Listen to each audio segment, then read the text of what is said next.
just if I could just say this for Bob and for Alan. Alan, this is the first time you've attended too, right? Is that correct? Yes, first time.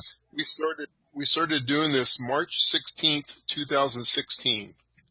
So we're in our fourth year or more, and we try to get together every third Thursday and have an opportunity to have different speakers. Sometimes we self-inflict the agony on one of you guys, and but we have you guys help. And we used to do it physically at my house, and then we'd have opportunity to bring some equipment, something you're working on. So, but tonight we have the opportunity to hear from Dave Andrus. Dave is a RF engineer, and he's currently working with Roku. If you guys see some of the great sound bars and wireless speaker systems that you see at Walmart and Costco, and they have Roku built into them, Dave designed most of that, right, Dave? Mm-hmm. And not the audio part. Yeah. Being an RF engineer, I stay away from anything in the hundreds of hertz, thousands of hertz. So he actually has a laboratory in his basement in Utah, and that's where he's shut the door and he's hiding from his dogs. And that's right. And that's where he's at. So, yeah. Never hide from the wife. Yeah. She's always welcome. Dave is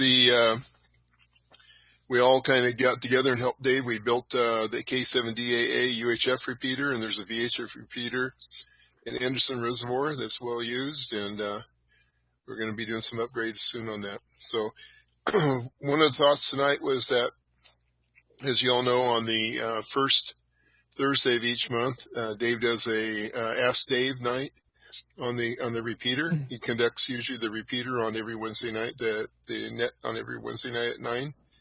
Like last night's marathon. Yeah, like last night. I was sitting here working, and you guys are still talking at 12:30 or so. But I was, and we invited him to come and just kind of to have an opportunity to have Dave speak to us and share with us. And a couple of the questions that were asked, George Hunt asked, to learn about how to set up an HF rig for CW operation.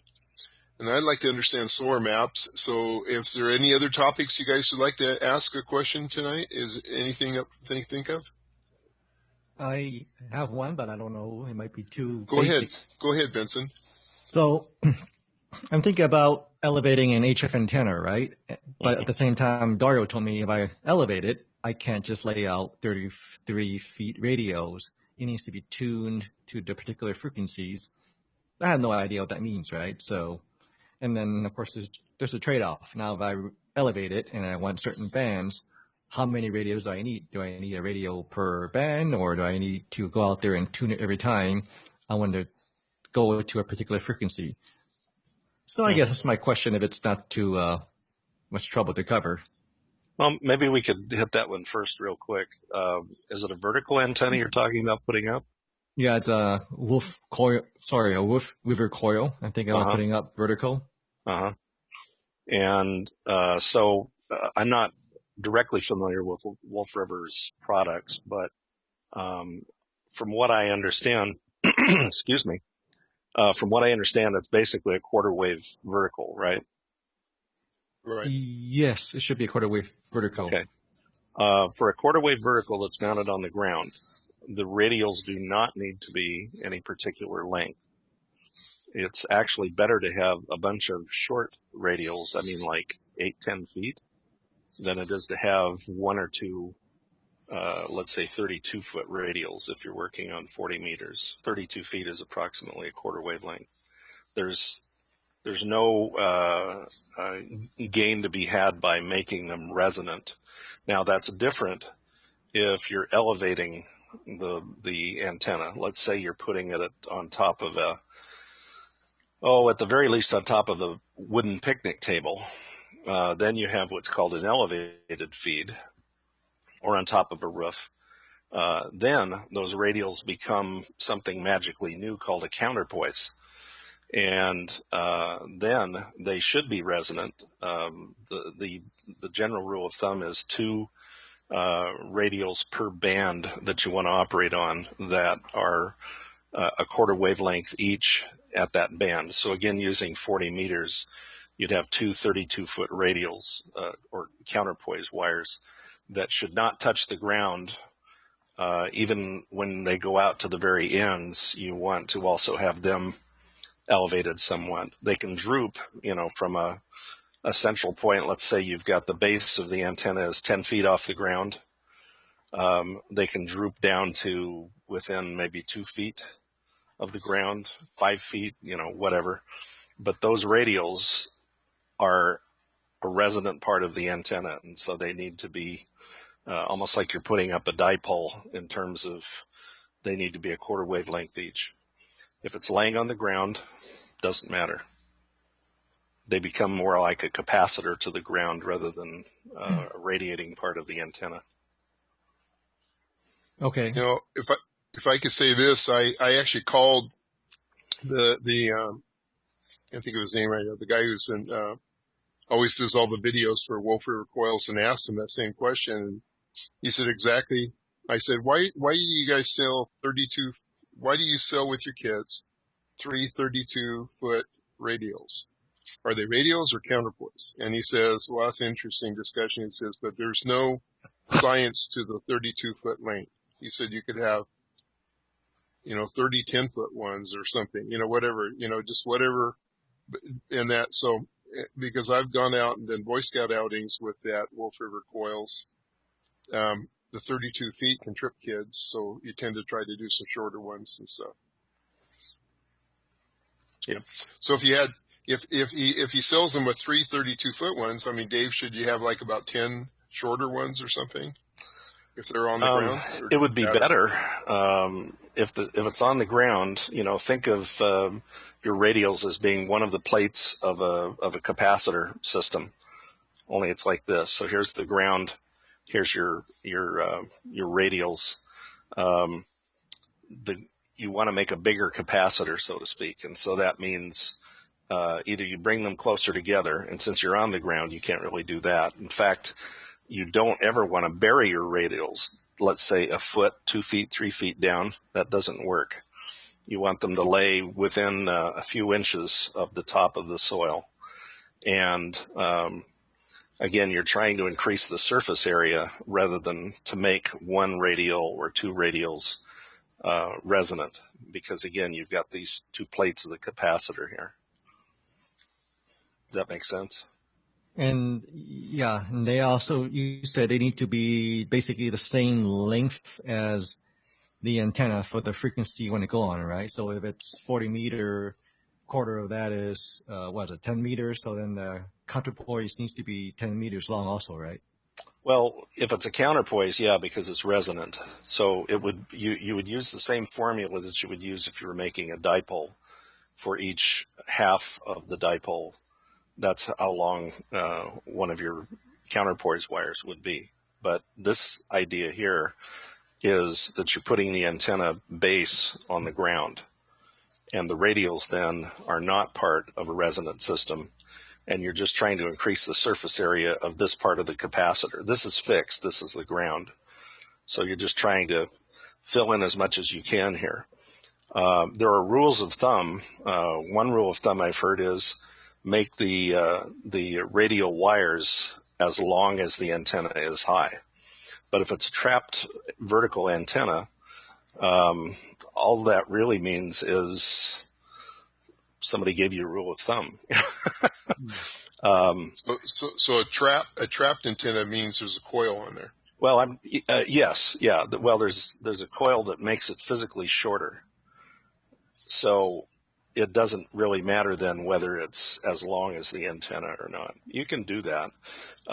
If I had my choice between, let's say, 12 10-foot pieces of wire or two 32-foot pieces of wire on the 40-meter band, I would choose the smaller, larger number of wires every time. Yeah, it's kind of where my dilemma comes in. Do I buy like a speaker stand and a telescopic mast to try to get it, say, 20 feet off the ground, but then I need to deal with tuning the contours versus just plopping it down on the ground, Mm-hmm. 2 long radios, and I'm done, right? So Yeah, it would be almost easier to make an inverted V if you're going to do that. The only downside to the inverted V is unless you put some extra wires on there, it's good for one band. The very first antenna I ever had in my life as a novice many years ago was a 40-meter inverted V, which is a dipole, except that the ends droop down. So you've got just one mast. The feed point is at the top, quarter wave out this way, quarter wave out that way, on top of my dad's shingle roof, and he was not happy about that.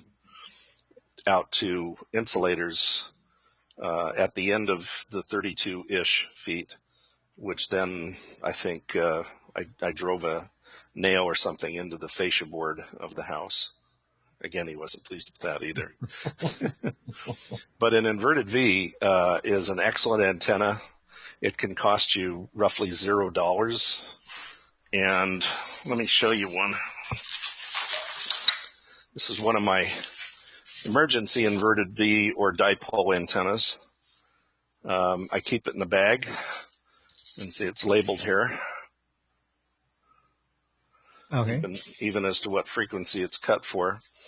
This wire is my favorite wire in the world. It's very thin. It's copper-coated steel. And you can see the insulators I made from some pieces of Hi, Brian. Paperclip or plastic. oh, plastic? Okay. Yeah. And then let's see, where's the center? Here's the center. I also made this out of plastic as well. Let's see, I don't know if you can see there. That's a BNC connector. Oh, so okay, that's kind of like a mount of some sort, right?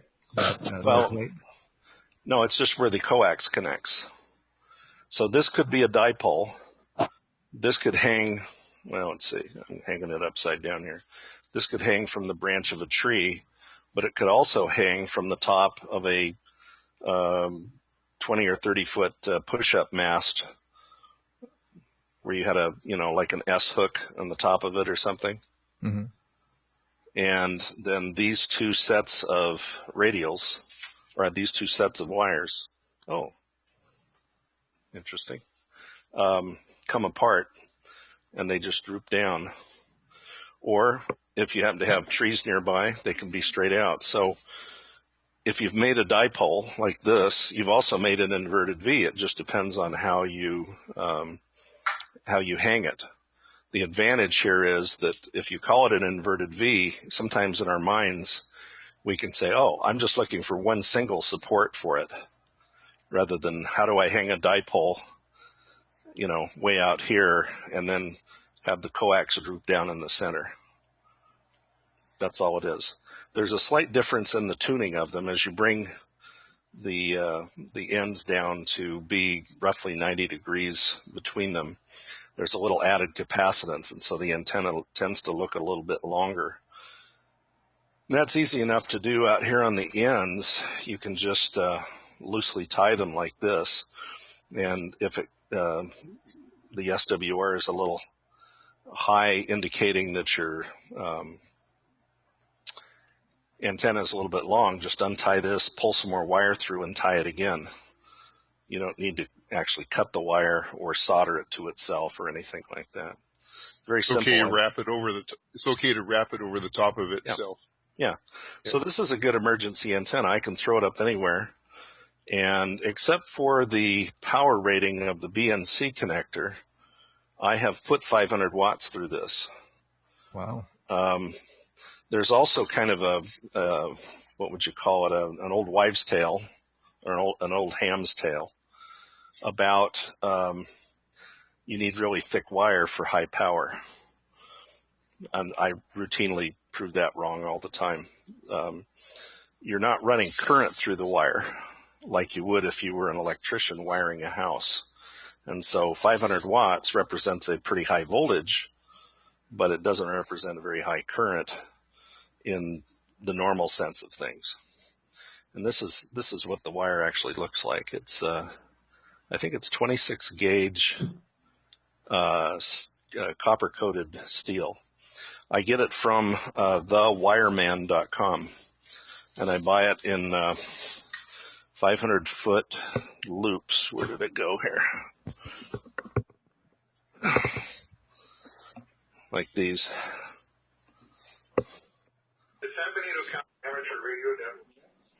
So the reason for mentioning this is one of the real problems in being a new ham is you start to hear about all the commercial products competing with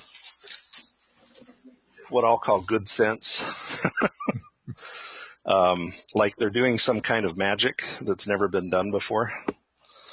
And they're not. I mean, you know, the cost of that antenna was easily less than $10, and I made the insulators.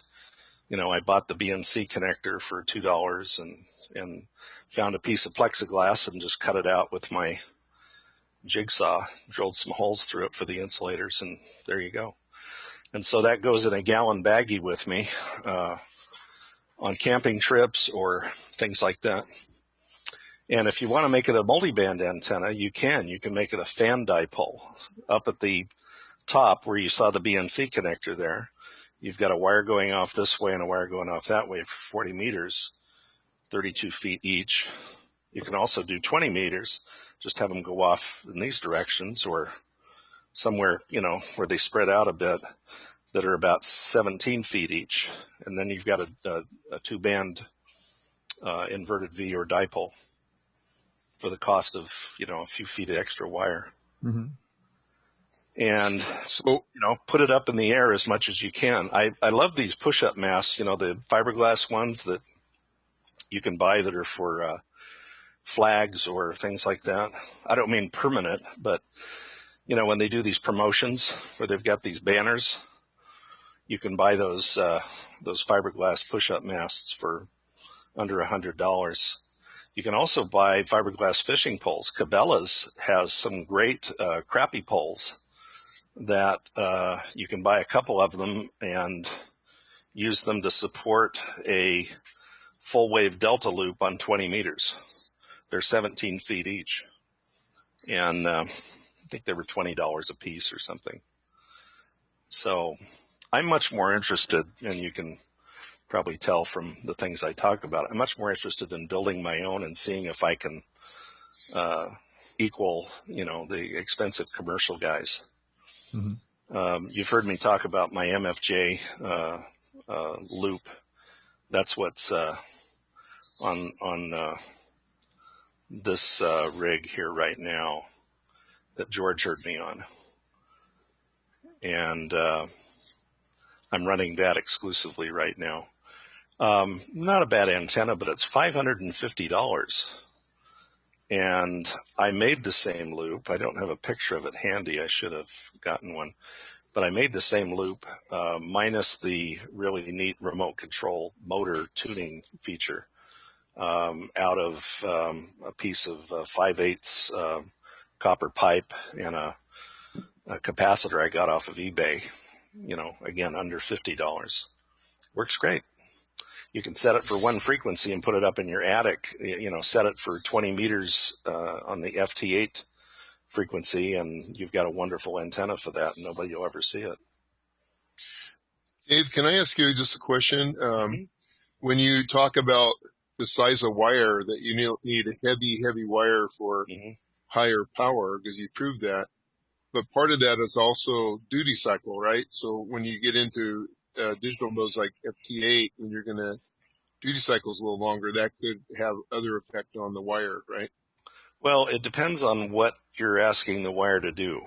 For example, if you have a full wave loop, the wire is going to carry a fair amount of current. And so you do want, you know, if you're going to run full legal limit, which is 1500 watts PEP, then you probably do want 10 or 12 gauge wire. So it just depends on what you're asking the wire to do. But for an open-ended, either a random length wire with nothing at the other end or a dipole You're not asking those wires to carry current anywhere. Surprisingly enough. Is it being propagated as electromagnetic waves? Is that why it doesn't That's heat up correct. and burn? Yeah. Okay. An antenna is a transducer at its basic form. And what other transducers are that we know about? Speaker, microphone. It's a thing that turns electrical energy into electromagnetic energy or vice versa. And so as long as it's an efficient transducer, and that's all we really care about, it radiates well and it hears well. The antenna does not have a huge amount of back current on it, which we call SWR, indicating, a bad match or something like that. So, I don't worry about the size of wire. I'm much more concerned about making sure the neighbors don't see it or, something like that. Question. Mm-hmm. We're talking RF, right? So it's supposed to skin effect, and that's why your copper coated steel works so well? That's exactly right. It's in the copper part. It's not in the steel part. The steel is there for strength. So there's not much actual DC current or current in the wire. It's all RF. Yeah. It's RF current, but it's not DC current. Yeah, you get a heating effect because of the RF, but right. Not a lot of IR, basically resistance type heating effect or current. Right. Yeah, Bob is an electrical engineer, by the way. So long time ago. Same language. Yeah. Yeah. There's quite a bit of coax. This one's probably not the right example. This is LMR 400, and this is the really expensive stuff, and it has copper at the core here, the center conductor. If you buy some of the lighter duty stuff, what you'll find is this is not stranded copper wires, it's solid, and it's aluminum with a copper coating on it. Electrically, it's still the same. So you do have to watch out when you buy wire these days if you're wiring up your sound system for your car or things like that, and you buy them off of eBay or Amazon. The big Chinese trick these days is to say it's copper, and then you get it and you find out it's aluminum with a copper coating on it. At RF, we don't care that much. At DC, you might care a little more. It's not going to be huge, but you'd care. Can I make one other comment? On Wolf River Coils, Benson, they also have the Odaphone antenna, which George introduced me to. And what it is you have a little bracket, and then you have two of the coils that come off, and you have 200-foot whips, right? Mm-hmm. So one of the coils is connected to your coax, and one is connected to the center feed. So you have your counterbalance right there. So you can do it like an upside down inverted V, or you can do it a flat top, or you can do it as a L antenna, right, like this. And you don't need the ground radials when you do that. And then Brian has experimented with those Wolf River coils also, in that there is an extension that you can put on the base, and then you can move your coil up to the center of the antenna. And that has a little bit different angle, transmission angle. So there's a couple of different versions of that antenna, but I took the Odaphone off the coil off my antenna like you have, and I bought one more in the bracket, so I can now go to 80 meters with that. And I was trying to do it for a portable operation, so I didn't have any radials, and it seems to work pretty good. How has your, George, Odaphone worked for you? It's worked pretty good. I actually don't use it as much as I do just the pure Wolf River right off the ground. I have such good results with that. I have a tendency to stick with it all the time because it's a very quick setup, and it works quite well. So I have a tendency to use it quite a bit.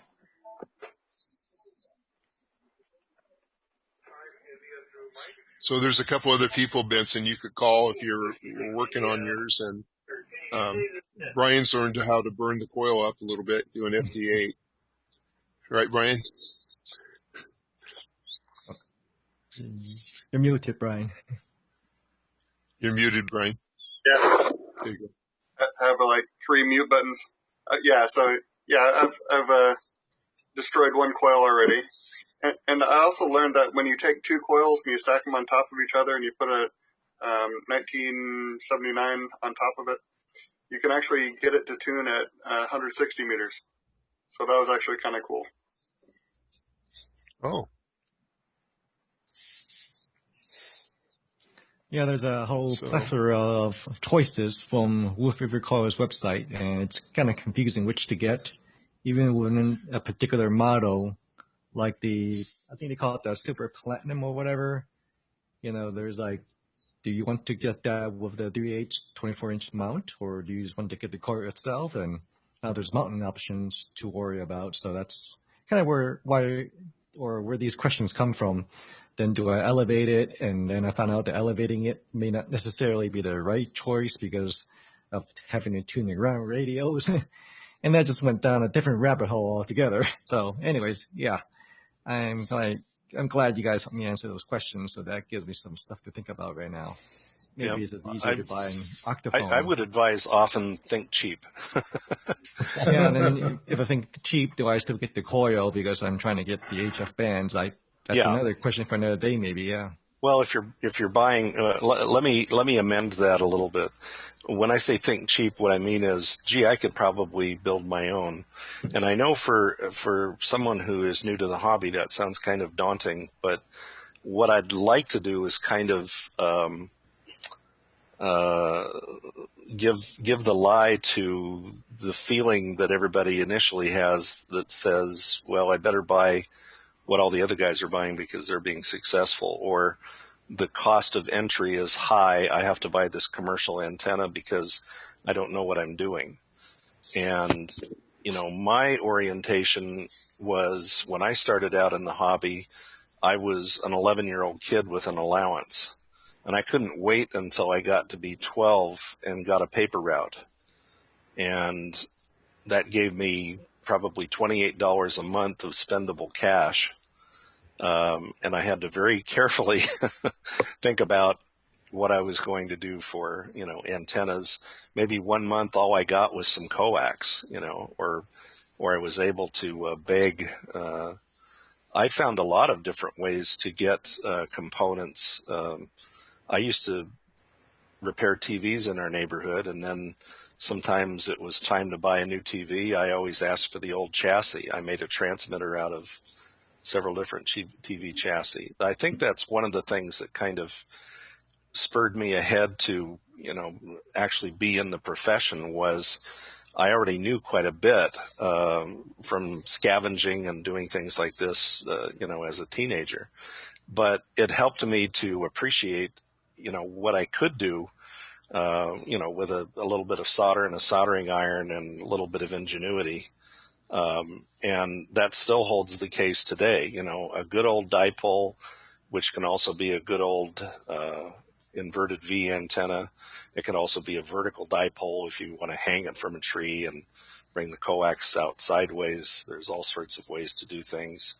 There's nothing magical about doing your own vertical. Buy some pieces of aluminum pipe that slip together, or buy a fiberglass flagpole like I was talking about, and just run a wire up inside of it.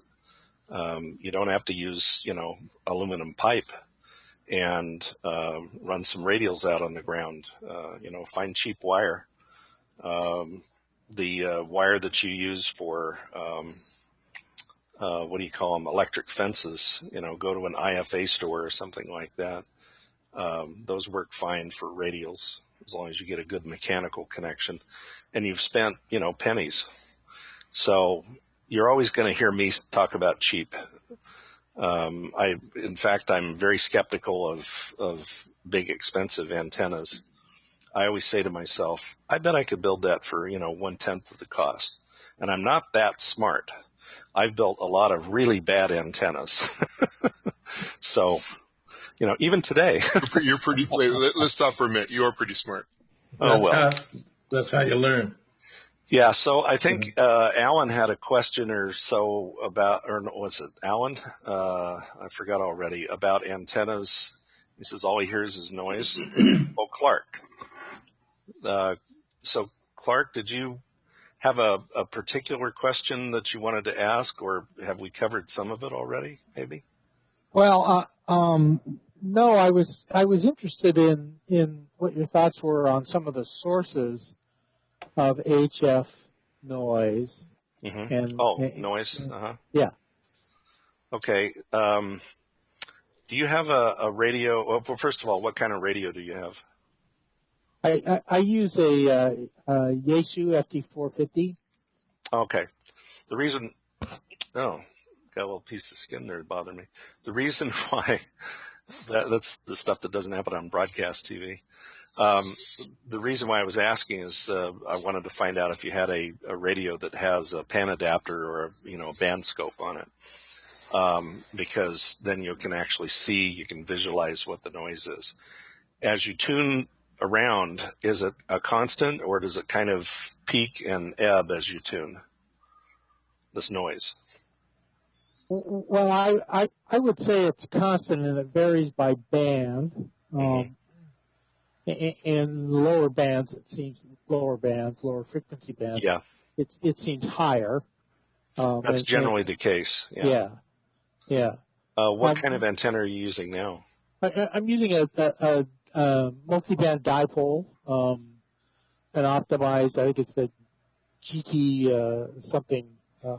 It's up about 30 feet, and then I run the radios down in a V shape, probably about 120 degrees apart, out about 50 feet. Okay, so it's kind of a multi-band inverted V. Yeah, kind of. Yeah. And I mean, I understand there's going to be some noise that's going to be band specific. Yeah. And what I'll probably do, just to make sure I don't have anything electrical that's inducing noise into it, is I'll shut the power off to the house and run it off of battery power and see if I have any sources there. But I mean, is it uncommon when you run a dipole type antenna to pick up a lot of noise that varies by band and for example, would a more directional antenna pick up less noise than a dipole would? Yeah, actually, if you're comparing a vertical to a dipole, generally verticals are the most noisy. And the reason for that is because most noise is vertically polarized, most man-made noise. So you have a little bit more of an advantage with a horizontally polarized antenna like your dipole. Now, that said, you're still getting a lot of noise. If you were to, construct a tower 100 feet high and put a Yagi, a 3-element beam on top of it, I could assure you that you'd have a lot less noise because the antenna is, quite a bit away from everything. Plus, the antenna is capable of a much higher gain, and so your signal to noise ratio is much better. Now, that's an unreasonable goal for many of us. But the fact of the matter is that the more we can move our antennas away from the sources of noise, the better off we'll be. Plus, if you've got a directional antenna, you can also tune it or move it away from whatever the noise source is to some degree. I noticed this with my hex beam that I had at my other house that I just moved away from. My neighbor across the street had these chase lights, that can do all sorts of patterns for Christmas on his house. And whenever I turned toward the east, which was pointing at his house, my signal or my S meter went from about an S5 to an S9, and it was all him. And I thought, well, I'll just put up with that for the Christmas season. And then he told me one day, he says, I like these lights so much, I'm going to leave them up all Yeah, there we go. And I said, "Oh, isn't that nice?" Now, if I was going to stay there, I would say, you know what? I can actually tell the moment you turn your lights on, even if I'm not looking outside, kind of a provocative but friendly thing. So how would that happen? Because it lights up everything in my receiver. Oh, can we fix that? Yes, we can. Let's work on that. Get him involved in it and start putting chokes on everything, toroids. But yeah, I thought your fix was to get scissors and cut it up. Yeah. Yeah, that's another way of doing it too. Snip a wire. Yeah, so you've got the right idea with, turning the power off to your house and seeing if it's in your house. Have you done that yet, or are you going to? No, I haven't done that. I'll probably do that this weekend. That's always very illuminating. A lot of hams are dismayed to find out that the noise is actually coming from them. Well, I'm not worried if it is. I mean, if I can identify a source, I'll fix it. I mean, when you look at your radio, what's the S meter say your noise floor is? Well, with the dipole, it's probably, it varies, but it's probably about S3 to S5. I mean, it's not, it's not high, but it's high enough. I'd like to knock it down some if I can. Yeah. And does it have a buzzy quality to it, or is it just kind of white noise?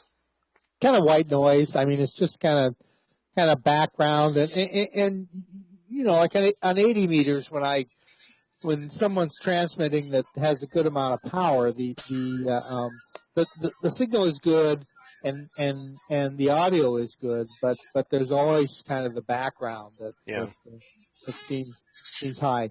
And the dipole is actually an improvement, and I'm just experimenting now with the position of the in the angle between the two legs of the dipole, sort of where I can put it. And I can tell you from my experience at my previous house here in Utah, where I had a hex beam on my roof. It was about 12 feet above my roof, and I had a multiband vertical down in the side yard, in the backyard, and then I had an offset fed drooping dipole, similar to what the Buckmaster antenna that Jack and a few others have, using this very thin wire that I was just showing you, drooping down off of the tower that held the hex beam.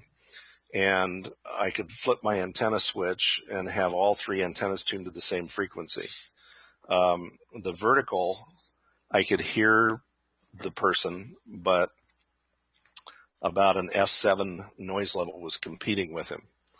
If I flipped it to the dipole, the noise went down to about an S3, and his signal came up to about an S7 or an S8. Very usable, very good. But you could still hear some noise there. Then I turn it to the hex beam. The noise is S1, and he's 10 over 9. Mm-hmm.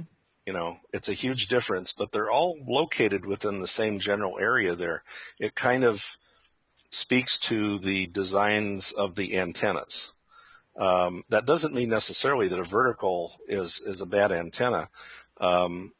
It's a common practice for guys that are major low band DXers. By that I mean 160 meters and 80 meters, to actually use a separate receive antenna from the transmit antenna. And a vertical can be a very good transmit antenna. Some rigs have a separate input, like the Elecraft K3 that I've got on my desk here. This one here has a separate input for a receive antenna if you want it, for that very purpose, because on 160 meters, sometimes the best receiving antenna is a loop about this big around and sitting on your desk. Meanwhile, you're transmitting through that big vertical out in the yard. So just because it's picking up noise doesn't mean it's a bad antenna, is what I'm saying. It might not be the best antenna considering your conditions around you, but these days we're dealing with all sorts of crap.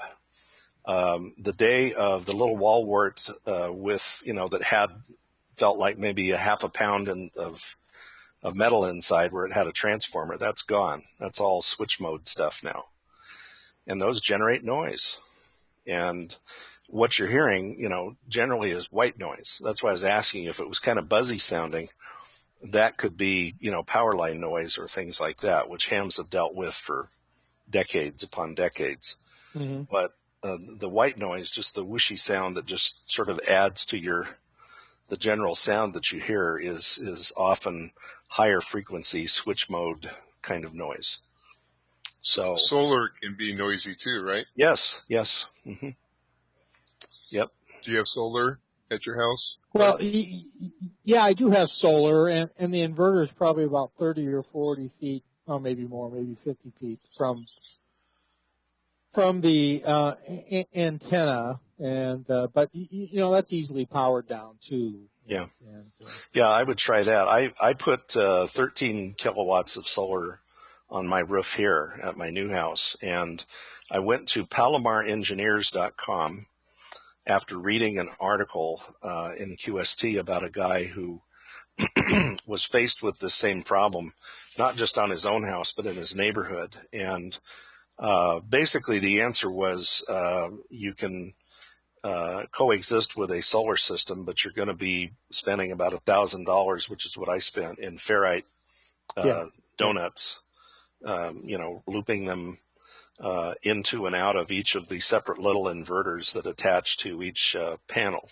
Mm-hmm. And I used a company called First Solar here, and they sent their engineer out the day of the installation. I said, look, here's a box of ferrites, here's snap-ons and also, donuts.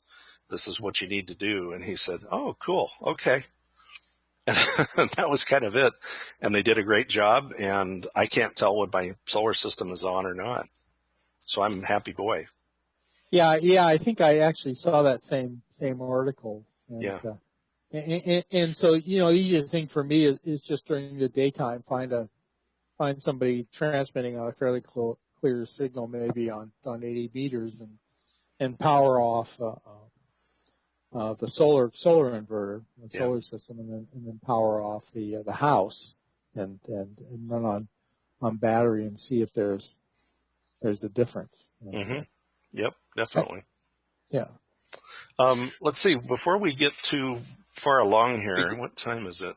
Ooh, we've almost got an hour. I have a fairly quick PowerPoint presentation on how to read that little propagation widget on QST or QRZ. cool. Excuse me. How about if we go to that? And let's see. It says you've disabled me, Jack.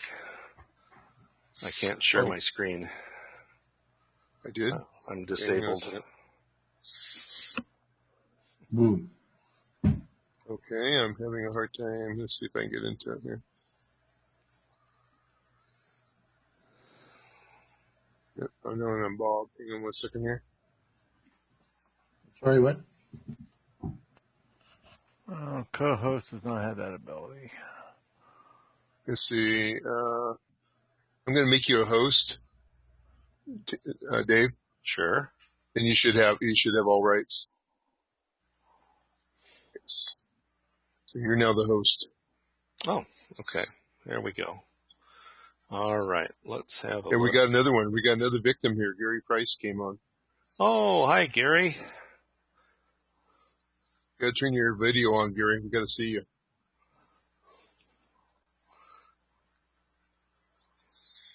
Can you turn your audio on, Gary? We're not hearing your voice yet. Or maybe you don't want to be heard. We know what Gary's call sign is? Yeah, it's K7PRI. Okay. Yeah, Gary was my neighbor down the street, and we went to the same church meetings together, and he was my teacher there, and he said, "Hey, I see that antenna. What is that?" I said, "It's a ham radio antenna." And he said, "Oh, can you help me get my ham license?" So now he's K7PRI. Oh, he's your neighbor there. I was looking for California, Gary Price. Okay. Yeah, no, sorry. Yeah, he's in 84601. Yep, I got it right here. Yeah. Provo. All right, well, let's see. While Gary does that, let's go ahead and do this little prezzo here. Now, we've all looked at that widget on QRZ. I think we have anyway, haven't we? That has all the little bits and pieces on it. It has a black background. And it's real pretty, but what does it mean? Yeah. Let's see. Let me. How many of you guys know how to read one of those propagation maps? Don't be shy. Raise your hand if you know. Okay, so we're all green. Where did it go here? Isn't that funny? It's supposed to show my web browser. I've learned that when it says poor, they're not kidding. Yeah. Oh, I guess it's calling it something else. But anyway, here. Let's see. You can see the QRZ.com webpage now? Yes? Okay. Oh, no, we can see the quick look at shortwave signal propagation. Okay.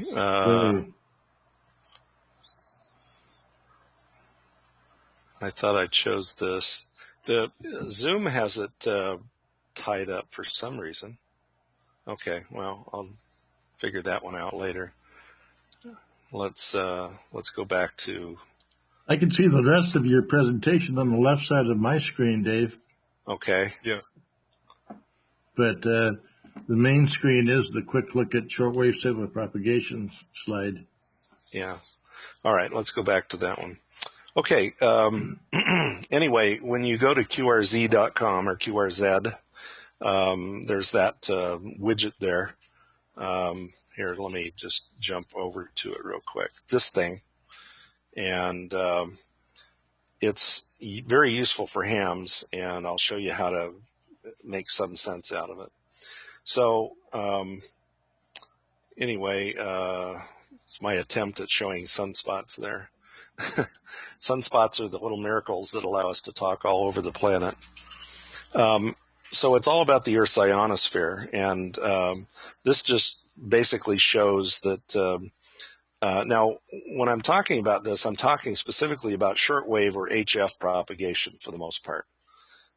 So if you're a technician class ham, you may not have had that experience yet, although there's nothing to prevent you from getting on HF CW. Of course, those bands have been there all along on 80, 40, and 15 meters, as well as voice single sideband from 28.3 to 28.5 on 10 meters. But anyway, the existence of the ionosphere is what allows us to have planet-wide conversations on HF.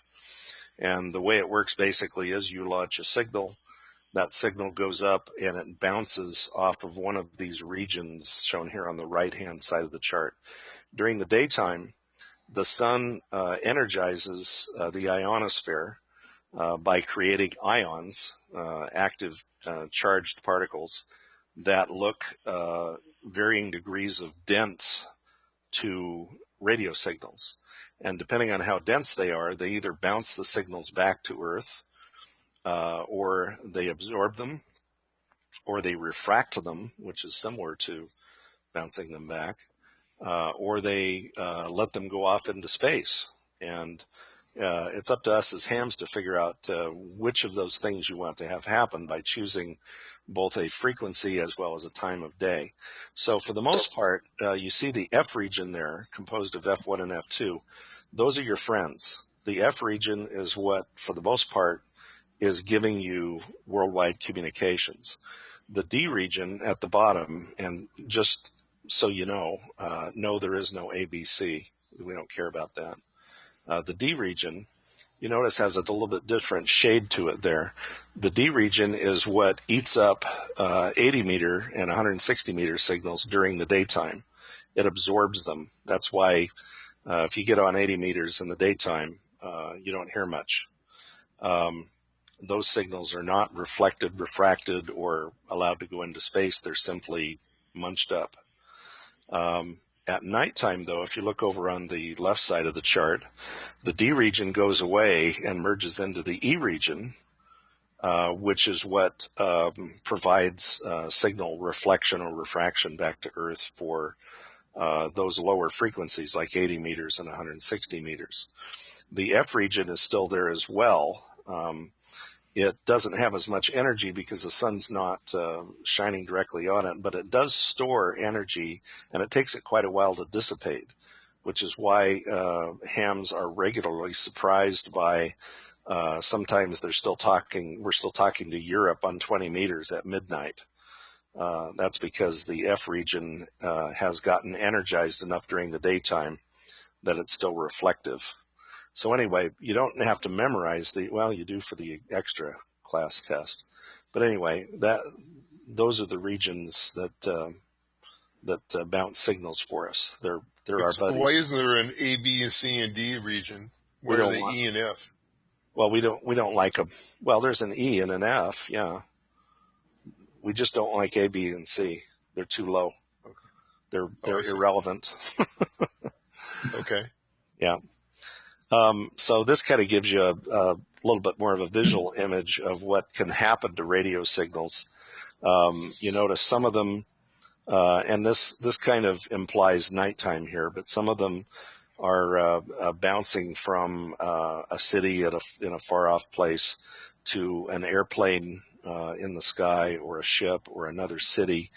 Most of you probably know this, but if you take a flight overseas, your aircraft that you're on, excuse me, is in communication with air traffic control only out to a few hundred miles offshore, and then they have to switch to HF, which is same as what we use. And there are designated frequencies around 8 megahertz, for example, day and night, where you can tune and listen to any major airliner coordinating with air traffic control. So HF is useful for air transport as well. But you can see there some signals are being bounced. Some, you see the dotted line, it's being refracted back, which kind of means, yeah, it's bouncing back, but it's lost a lot of energy. Some of it gets left out into space. But you see some signals there are just straight lines, and they go straight out into space. We actually like those too, not necessarily for HF. Can somebody take a guess maybe at what one of those bands or frequencies might be that just goes straight out into space? Satellite. There was a double. Just like the repeater. Yeah, the higher frequencies, 2 meters, 144 megahertz, UHF, 70 centimeters. And not surprisingly, those are the frequencies we often use when we're doing satellite communications, because they're not impeded by the layers of the ionosphere. So again, you choose the tool that you need to get the job done that you want. So even though as a technician, you sometimes feel like maybe you'd like your signal to go further than the repeater or, a few simplex frequencies that you've talked to people on, where it behaves more like a line of sight, it actually works to your advantage if you're trying to bounce signals off the moon or to talk to a satellite. So that's what we do there. So let's talk about sunspots for just a moment. The sun's magnetic disturbances are called sunspots, and they reach a peak about every 11 years. They also reach a trough too, which is where we are right now. This just shows historic sunspot cycle activity up to just about 1998. And you can see what the average is. Now, looking over on the the y-axis, I always look at about 200. Anything from about 180 to 200 means HamFun night or day. When the sunspot activity, the smoothed sunspot number gets that high, that's when things like 20 meters starts to be open all night, or 10 meters is open all day long. I've had marvelous conversations on 10 meters with places like Tahiti out in the South Pacific at 9 p.m. at night in the summertime when the sunspots are high. And that was from Morgan Hill, by the way, sitting in my car. I wasn't using anything really extraordinary. So as sunspots increase, the amount of daytime energy that gets stored in the layers of the ionosphere increases. And that's basically what we're looking for, is we're looking to charge up that old ionosphere to bounce signals for us. Dave, the good number is 180 to 200? Well, that's my arbitrary number. Anything starting around 180 and higher means hams are having fun. Yeah. So here's a little bit different look at things. This is 400 years of sunspot observations. And I have to say, by the way, I am so pleased that even back in the 1600s, some, fairly rudimentary knowledge scientist felt it was necessary to go out and count sunspots and maybe burn holes in his retina. We thank him for that because it provides us with some very interesting information. And you can see, the sunspot cycle is very regular, more or less, but the amount of energy that we get from these the peaks of the sunspot cycles can vary quite a bit. In fact, you didn't want to be a ham back in the on the left side of the chart there. It was so bad that they named it after one of the scientists, one of the observers, Mr. Maunder or Dr. Maunder. They called it the Maunder minimum. It went on for quite a while. There's also a minor one they called the Dalton minimum in the early 1800s. And I don't know who named this, but you see on the right-hand side there, the modern maximum. Really? Because cycle 24 wasn't that great. A lot of us were fairly disappointed. But anyway, you can see, for example, 1960, that was a really good time to be a ham. Look at that. It peaked over 250. And that's basically, the bands above 10 megahertz are just open 24/7. And I've participated in some of those. I'm not old enough to have participated in the 1960 peak, but I have had fun conversations on 10 meters with Australia using only 5 watts. And that, you're helped a lot by a very densely charged ionosphere. So it's not very smooth. Now this is we're kind of zooming in here on the last several cycles. I got this picture off of NASA. Dr. Hathaway, whose name is at the bottom there, is one of the premier scientists that tracks sunspot cycles and tries to predict them.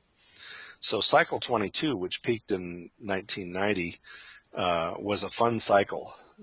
It really peaked high. And then 23, which peaked around 2001, I think, was also great. And then you see poor little cycle 24, which is what we all went through, last. We finally turned the corner. The scientists always have to do this by looking backwards. You can never say now is the beginning of cycle 25. They have to count sunspots for a while, and they could look back and say, then cycle 25 started. So then was December 2019.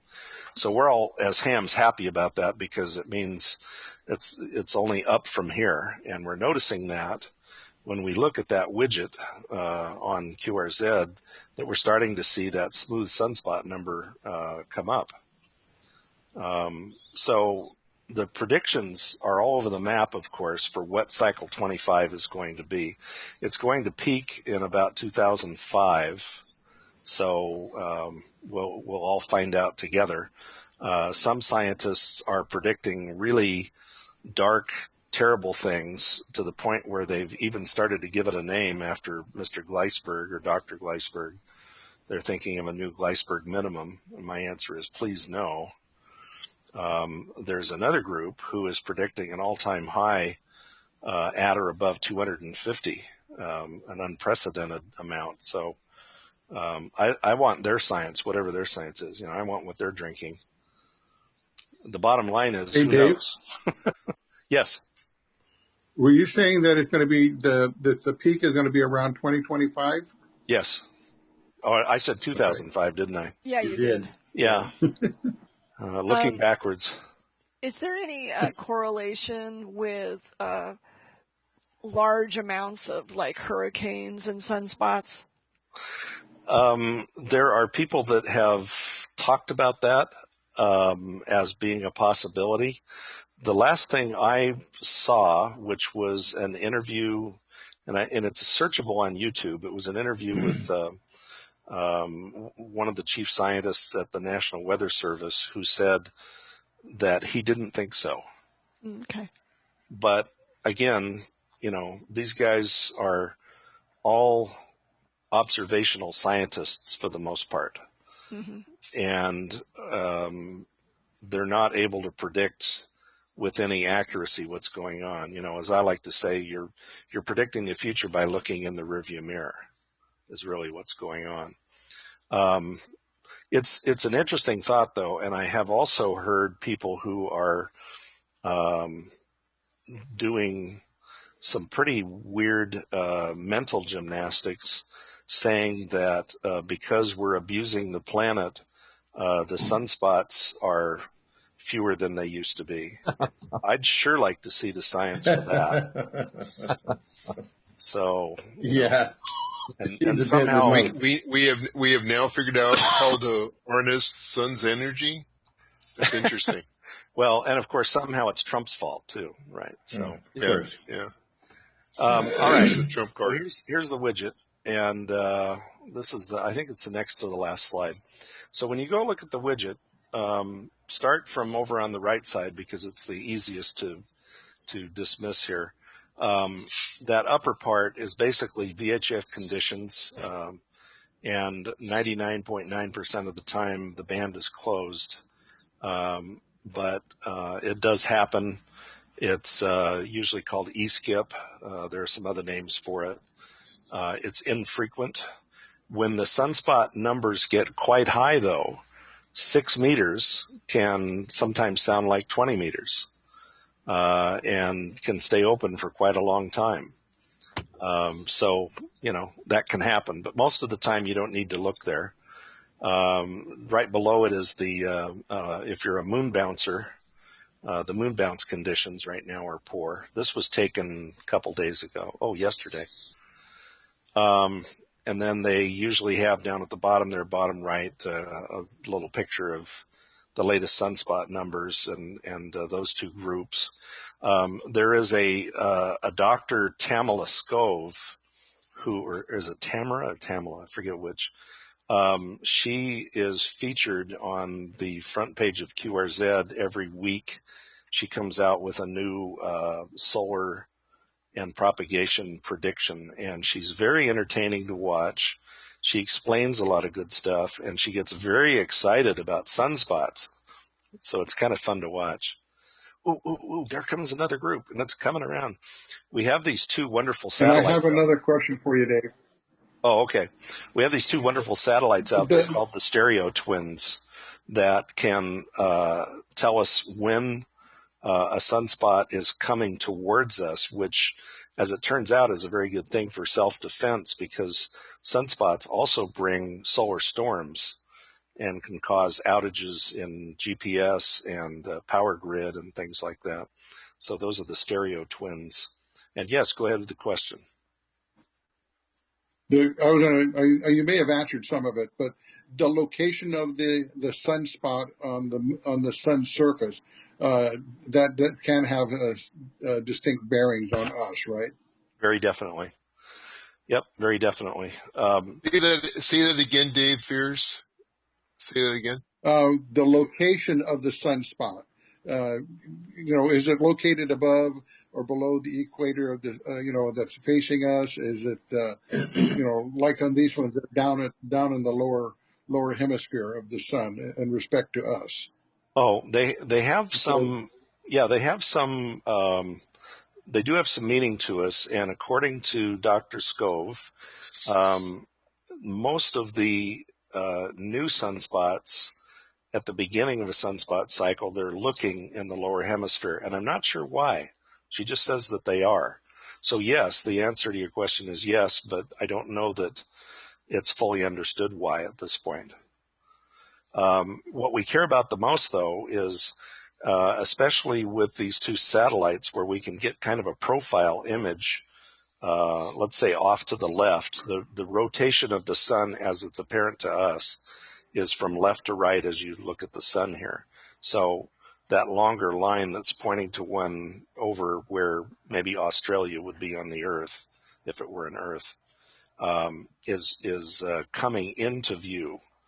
And eventually will be, right in the middle there. So we care about those. And if we see a coronal discharge, which basically looks like a little volcano or something like that, that could portend bad things for us. Solar flares are both good and bad. A solar flare can add a huge amount of charged particles to race towards the Earth. But it's such an overload that it causes outages. Many of you who have been hams for a while have experienced this, where you turn on the radio on HF and nobody's there. I mean, nobody. And the chat boards will start to go, did we have a solar flare? And the answer was yes. We had an M2, an M-class solar flare. Hey, Dave. Mm-hmm. Today's picture is actually green, but those two sunspot groups do look like they've moved off to the rotated off to the right from the image. Yeah, if you look at any of Dr. Scove's podcasts, it's very worth watching. It's very well produced. You can actually see this movement. She does one every, I think, Wednesday. So there's probably a new one up this week, or maybe it's Thursday.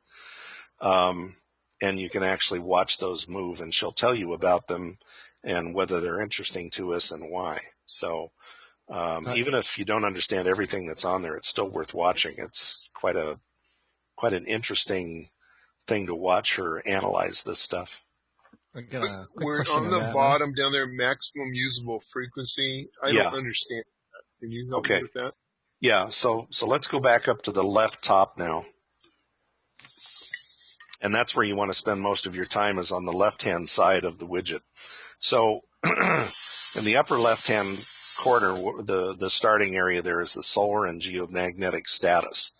And so other than the date, the next line down there is generally the first thing you want to read. It's the solar flux index, the SFI, and the number of sunspots. The solar flux index is a smoothed number that represents recent sunspot activity. And the sunspot number is just a snapshot of today.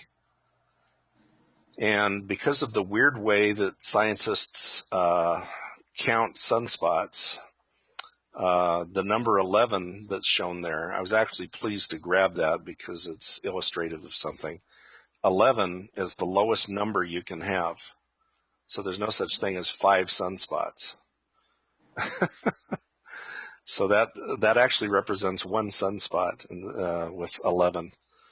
And you'd have to go read a book to find out why, but I did read one at one time, and I still don't remember all the reasons why. And so you're saying don't study it, but 11 is a bad number. Well, 11 is the minimum number. That's all, and unless it's 0. They do have zeros. We've seen lots of zeros.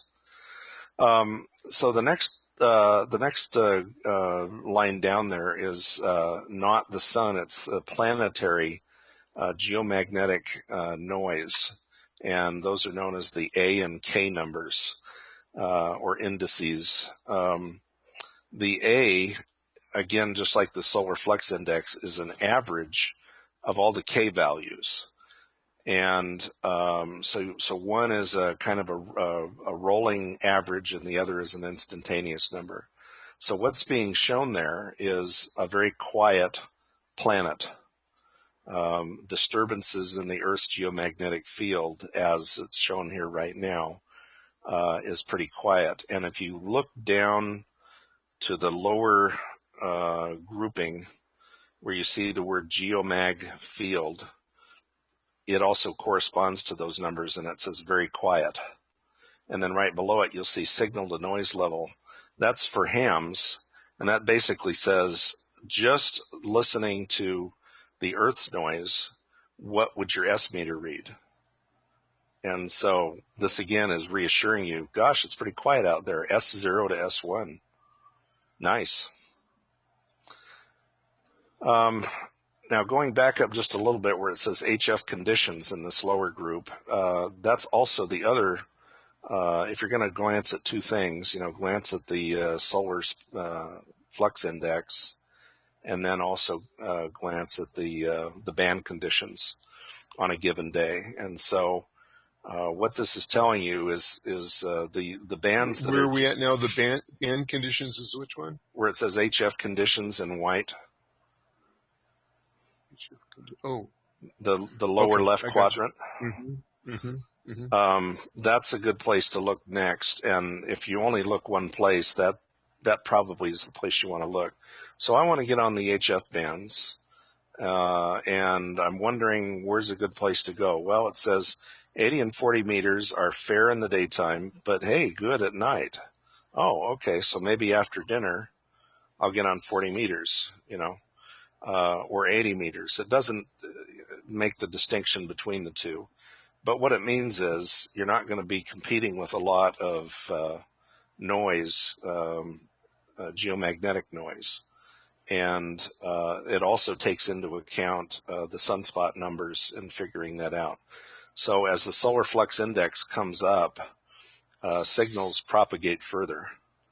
And so good conditions on 40 meters and 80 meters. So if you were trying to hit Japan on 40 meters, you would want to do it at night when this thing says good. But that shouldn't discourage you if it says fair. You notice that it says 30 and 20 meters are fair in both day and nighttime.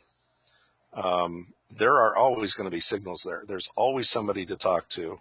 And you've heard me say this before, there is always DX to be had, meaning for new guys, DX is our short term for foreign stations or faraway stations. There's always DX on the bands. You just have to go looking for it. Now, looking at the higher frequencies, 17 meters and 15 meters and 12 and 10, poor. And they generally are going to stay poor until the solar flux index starts getting up towards 120. Excuse me, I can't reach the mute button. Pardon me. And that's just the nature of the beast. We're at the, very near the bottom of the sunspot cycle. And so those higher frequency bands cannot reflect radio energy well enough off of the ionosphere. It's not charged up enough. So that's why they say poor. Now, skipping down to, excuse me, the MUF, that is often shown as no report on this widget, which I hate, because it's actually a really, really useful number. That tells you, MUF stands for maximum usable frequency. And if you look at that number, it's in megahertz. So at the time that this was taken, and I think I did it at about 9 o'clock at night, my time, and I'm in the same time zone as Boulder, Colorado, which is, the National Bureau of Standards, same place where WWV comes from, that the maximum usable frequency was 11.09 megahertz. So that tells me that the 10 megahertz band, which is 30 meters, is probably still going to be pretty usable. but it also tells me that I probably don't want to even bother getting on 20 meters, which is 14 megahertz, because that's above the MUF. So the MUF varies by minute. It varies diurnally throughout the day. So as the sun comes up in your area, the MUF for you goes up and up and up and up. I saw the MUF get as high as 22, 23 megahertz a couple of weekends ago during one of our contests, and I got on there with my mag loop sitting in my in the room over my garage, and I immediately worked Japan and Australia and what was the other South Pacific? Well, somebody out in the South. Guam. All on 10 watts on my mag loop on 15 meters, 21 megahertz. And I wouldn't have even thought to look there if I hadn't checked the MUF. So that's why it's useful to you. You know, it can tell you if you're beating a dead horse. In other words, if you're pounding away CQ on 14 megahertz and the MUF is at 11, it instantly becomes a local band and nobody's going to listen to you. Hey, Dave. Mm-hmm. Actually, this chart reveals something because it's got 0946 GMT at the top. So typical of you, you capture this apparently at 2:46 in the morning your time. Oh, there you go. Thank you for that. Yeah. So even at that time, and I can tell you that that was pretty darn good. Back a few months ago, the MUF was often getting down even below the 40-meter band at night. So, things were pretty bad. So, it's looking up. Every day it gets a little better. What is it, the affirmation? Every day I look in the mirror, I'm getting better and better. I'm the solar flux index. Yeah. And then the last thing there, which is only mildly interesting to you, is the probability of a solar flare.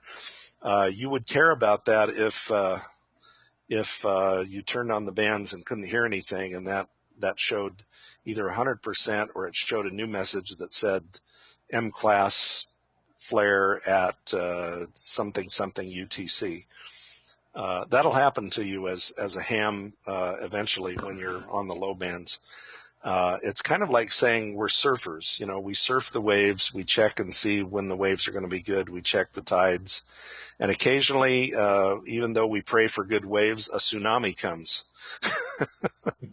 And you don't want to surf that, but the after effects, so, a few hours or a day after the solar flare, conditions are really wonky, but good usually. So anyway, there you go. So there's a few other things on the chart here up in the middle left about how far you can see an aurora and things like that, but we don't see those, so we don't care that much. Anyway, that's the decoder. Up in the corner is Aurora. Okay, Aurora, band close, 6 meters, 4 meters. No, over on the left-hand side where it says X-ray and then 304A and then planetary flux and then electric flux and then Aurora latitude. Is that like soldering flux? No. Yeah. If you want to spend time reading those to know what they are, great. But I'm trying to keep it to a fairly simple level. So the thing to key in, if I go to look at this, what I'm going to look at is the band HF band conditions. I'm going to look at the maximum usable frequency. Yep. To say, okay, if it's 11 megahertz, I need to be down in the lower bands, not in the higher bands. Right. And then, let's see, the VHF conditions could help me understand whether or not 62 meters is open for skip for a long-term. You don't really care. Yeah, I don't really care. If you're and then I want to look at the SFI. And if that SN number's down around 11, that's bad. Well, no, it's good because you got a sunspot. Bad is 0. Oh, okay. So the SN number, the number of sunspots will fluctuate, but you can't tell, at a glance what's going on there. It's much better to look at the left-hand number, which is the smoothed number, and say to yourself, hey, look, it's higher than it was yesterday. Today, right now, it's, 80, I think. Hey, it went up. Good. Okay. And again, I suggest, at least for the for at least one time, to get on QRZ and click on Pamela Scove's presentation. You'll learn a lot from it. It doesn't get super deep, and it's surprising the amount of information she can share with you. And she always has a section for hams that says, so this, if you're hams, this means 15 meters might be usable this weekend, or something like that. But anyway, there you go. And so the next slide is just questions. I was going to add on here too, and I mentioned it on the net the other night, that I've created a new email address just for being able to ask me questions. As you know, I've been using my name, dave@daveandrus.com, but it's hard to remember because most of us know each other by our call signs, and we don't remember our last names that much. So I have dave@k7daa.com, but it became the email box for all of the Yahoo groups and now groups.io groups. And so I get thousands of emails a day in that. And if you send me one, I'm very unlikely to see it. So I created question@k7daa.com, something that should be easy to remember. And feel free to, just ask me anything. I have it both on my phone and on my desktop system. Question@k7daa.com. Yeah. So that should be easier to remember. And about 9:30 in the morning will work for you? Oh, sure. Yeah. You might have to wait for an answer for a while. So anyway. Dave, I have a question. This is one I don't know if it's called Stump the Teacher or not, but I heard once that Marconi actually put V to be ... because of Beethoven's Fifth Symphony for 5, and it starts with da-da-da-da. Yeah. Is that true or not? I heard that it was true. You had to pick something. Yeah. So that's what I'd heard, but I didn't know if that was true or not, or anecdotal or whatever. Well, it was certainly used with the knowledge of what that was during World War II in Morse code, that everybody knew. And, you would sometimes see Winston Churchill flashing his famous V as well. And, it was tied in with the opening of the movement in Beethoven's Fifth, where that happens. Yeah. So, okay. Let's see. How are we doing on time? Are we out of time? It's about 8:30. George wanted to talk about CW a little bit. Do we maybe say, okay, we've ended the regular time and now we're entering the bonus time? For those that want to stick around and talk CW. Jack, you're the moderator. You tell me. Well, I'm happy to leave it on. So what George wanted to talk about, George is learning CW, and he wants to know how to set up a radio. So there's a certain things you have to do to set up for CW operation, timing, sizes of the dits and DAWs, and he asked Dave to talk about that. Is that fair? Are you still there, George? Yeah, I just need a quick how he's setting up the radio and the QSK and things like that. Things we haven't messed with yet. Doesn't have to be long and extensive. Just a short, how you do it on your radio. Sure. I'll give you a few tips. Maybe I could move over to, let's see, did I put the long cord on here? Oh, I didn't. I needed a longer cord. Where did it go? Hang on just a minute. I need to. Hey, while you're doing that, there's see, Gary Price dropped off. He had a numb cheek because he had He had a root Brian. canal today. Brian says I have a noise canceling signal enhancer, an MFJ 1026. Yes. This helps cancel out the noise. I was going to mention that. I've got one here too. I have the 1025, which does not have the preamp. Alan talked about the wall warts make noise. And yeah. Go ahead. So this is the MFJ 1025. These work quite well. If anybody's interested, though, again, these are $220. They will work with an amp, by the way. If you run an amp, they just have to go between your transceiver and the amp. They're very effective.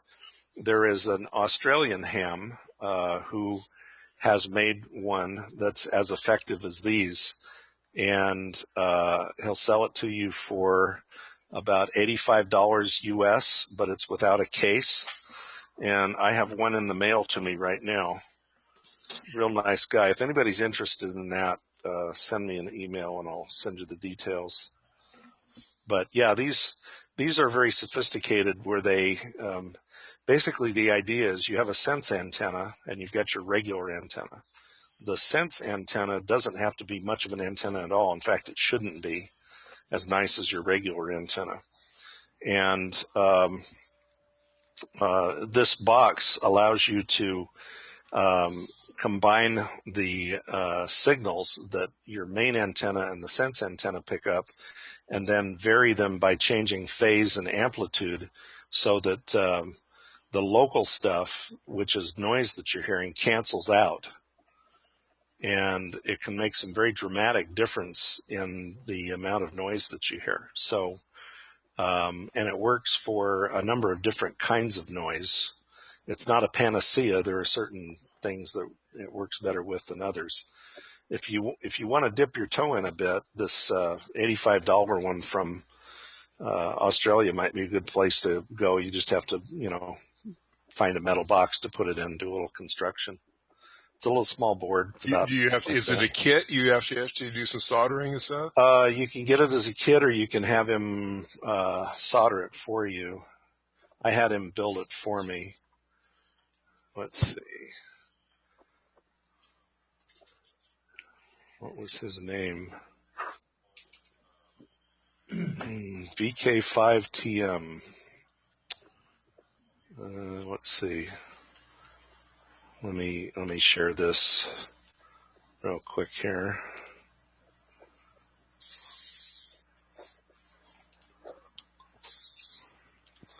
So this is my inbox. Terry VK5TM. Noise canceller. So I think if you go to vk5tm.com, try that and see if it comes up. Yeah, it does. I'm there right now. Yeah. I actually got to his site from somebody else who bought it and said, wow, this really works great, and it's way cheaper than the MFJ. But it's not plug and play. It's finished, but you still need to put it in a box of some sort. And don't forget that some of Mom's cooking pans can work as a box too, a metal box. You go to the store and get a meatloaf pan or a casserole pan for just a few bucks. Make a chassis out of it. Again, it's the cheap side of me. What's the and the cost for the one from FHA is about $250? $220. Well, let's see. There's a $20 difference. Is it $220 and $240-ish roughly? One has a preamp for the sense antenna and the other doesn't. I have the one that doesn't, and it still works fine for me. The one that has the preamp also has a little telescoping antenna that comes out of the box that you can use as the sense antenna. Yeah, but no one ever uses it. I know I don't. Yeah, you want to use an outside antenna, and it doesn't have to be very elaborate. It can be just a wire that you run outside. It depends on where your noise source is. If it's coming from your neighbor on your east side, for example, then you want to kind of run a wire out there if you can. Run some coax out there and then put an 8-foot piece of wire on the end. You don't have to worry about matching it or anything. So this guy's really nice. I actually bought him a cold beverage with my PayPal in addition to what he was asking for. I did it just to be nice, and he was like, "Hey, I hefted one in your honor the other night." But it's in the mail right now. Root beer, right? Root beer. I didn't specify. Uh-huh.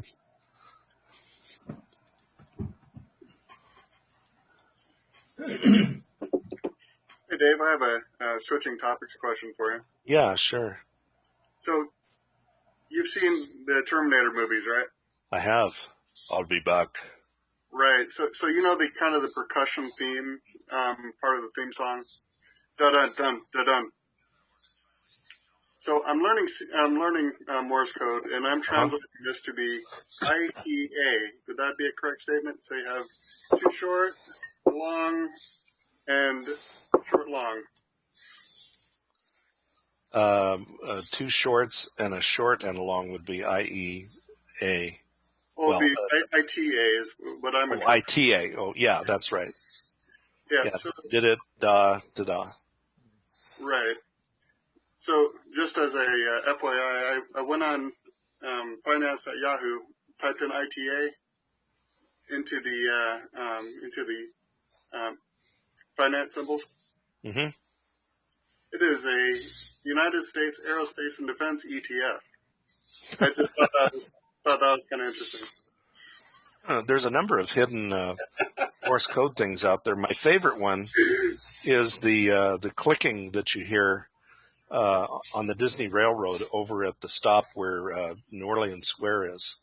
Have you ever been over there? And it's the old overland Morse code with the clicky sounders that they used to use back in the 1800s. And as a ham, it's a little difficult to hear. You have to imagine the dashes as being when the armature is pulled down and held down. So click, that's easy to figure out. The longer one is click, but it's the time until the next thing comes that tells you, that must have been a dash. Anyway, I sat there eating dinner with my wife one night, and I decoded the first few words. It was welcome all who, and then I thought, okay, this is obviously, a secret message. And I Googled it, and of course, it came right up.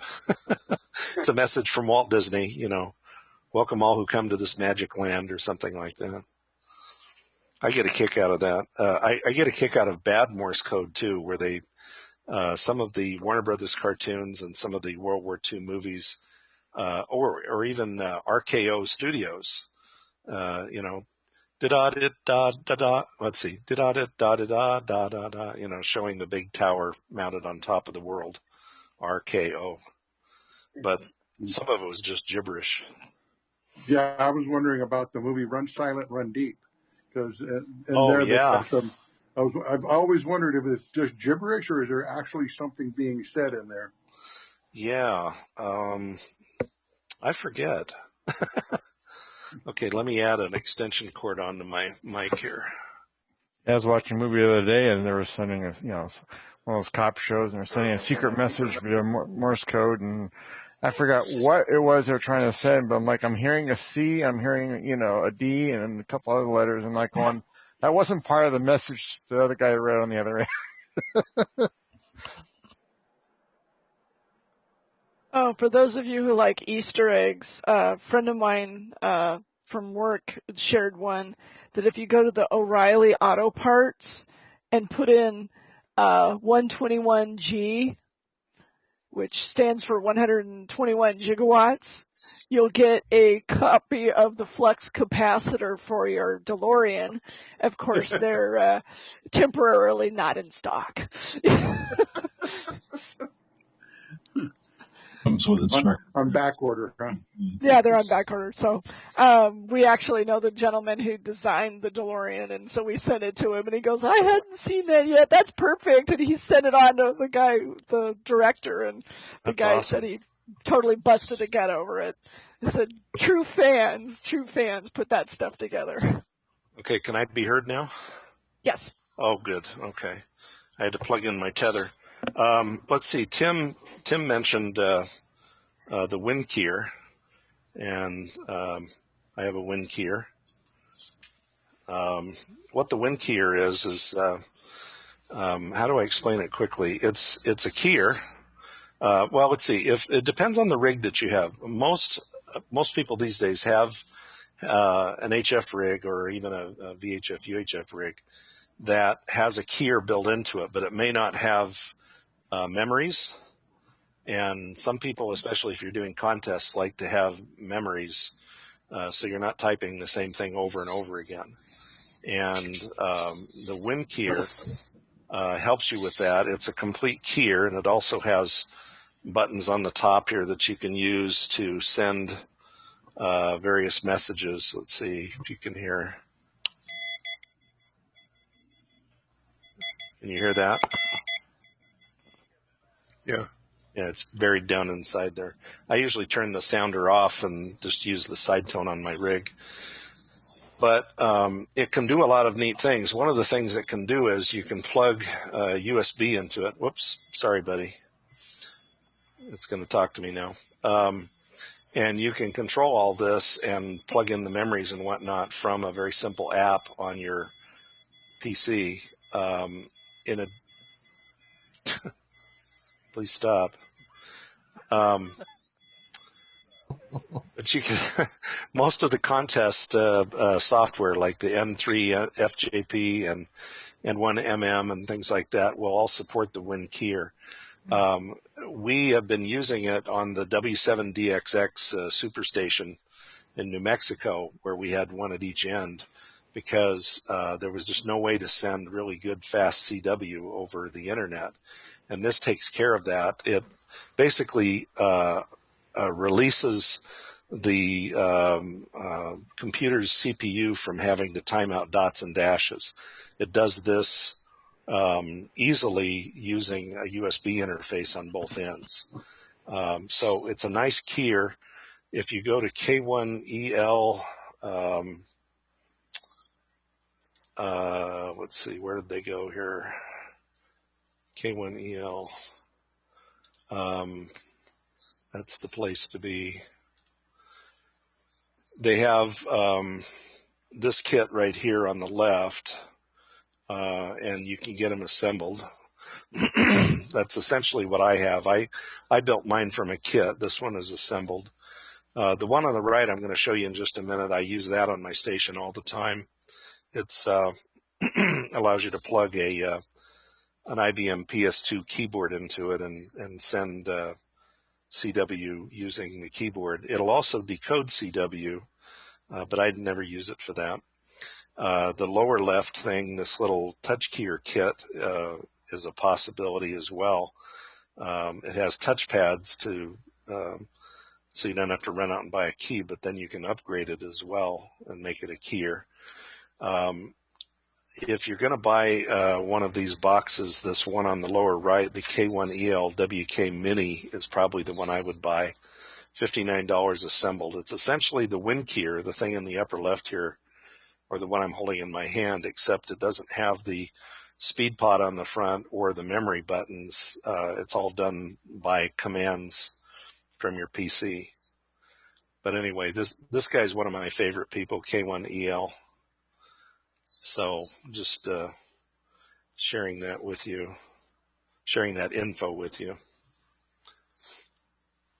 Okay, and I didn't show you what's connected at the other end here. It's one of my favorite little portable keys. And they, unfortunately, it was made by a German firm and they went out of business. But this is really the hot potato for running portable. They're called the Palm Mini Paddles, and they fold up inside here. You can unplug the back, and they're protected in your luggage. And you just push it out like that. They have a really nice feel to them. Me? And if those are too big, they make the micro paddles. And these are also, unfortunately, gone from the market now. I snagged the last ones. This one, you put it in your mouth like a harmonica or something, or yeah, it looks like a harmonica. this one has a little. They have magnetic discs on them, and this one stays clipped to the underside of my FT817 all the time. But even though it's quite tiny, it has a surprisingly good feel. I can do pretty fast code with these.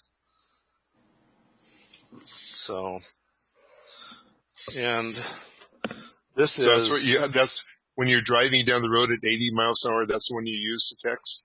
Actually, I use the one from American Morse. I don't have that one handy here. This is my baby from my novice days. This is baby.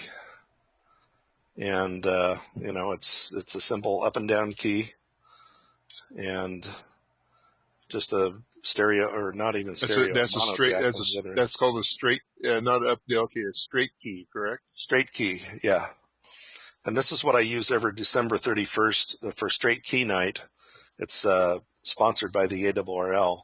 The idea is for New Year's Eve, for those of us that are without any kind of social status and nobody's asked us to a New Year's Eve party, we stay home and do Morse code.